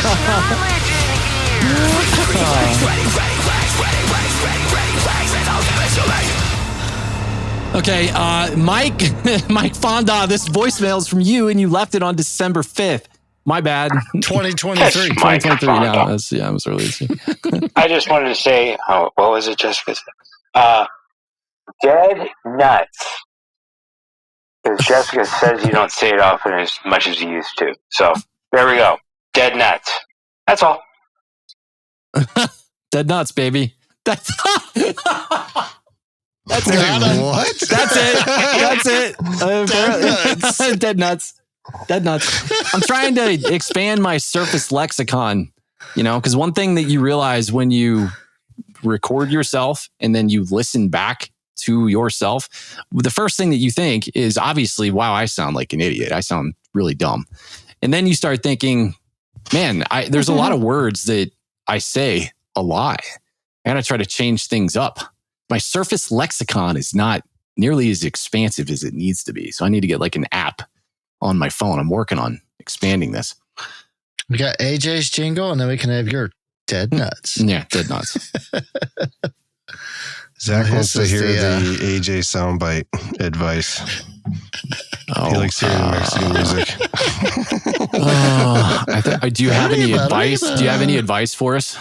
He always has advice for us. Oh, I do? Okay. Yeah. I don't know.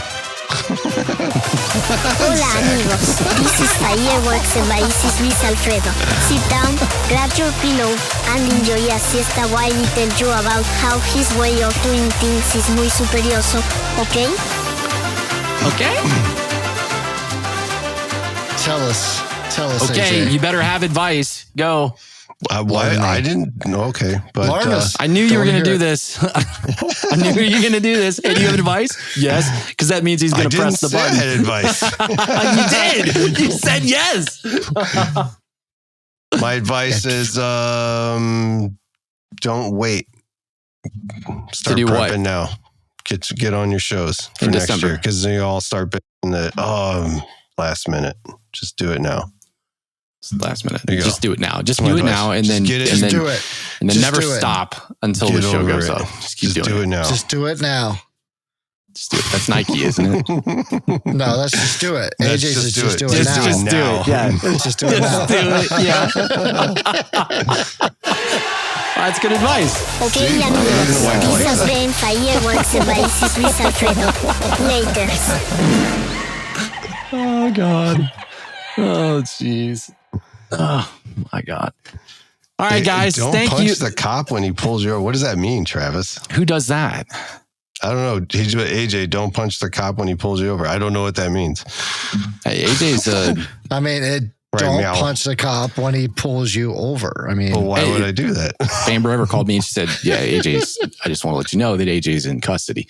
It wouldn't be because he punched the cop. It would be because he punched somebody that he was raging against. It's because he told the cop how to do his job. Yeah. You're not arresting me, right? You're so stupid. Yeah. 2025, I might go to jail for punching someone. We'll find out. You never know. I'm always just going to have to bring $500 with me everywhere. Yeah, right. Everywhere you go. One click on the cuffs, officer. One click on the cuffs. Jason, that's hilarious. That was great. One click, not two. I would totally say that. Guys, thank you so much for joining us for the end of your bash 2024. I can't believe that all of you guys stuck around for what's going on 3 hours and 25 minutes now. I think we managed at one point we had somebody said close to 40. I don't think I ever saw that many, but this is crazy. We still have 26 after 3.5 hours.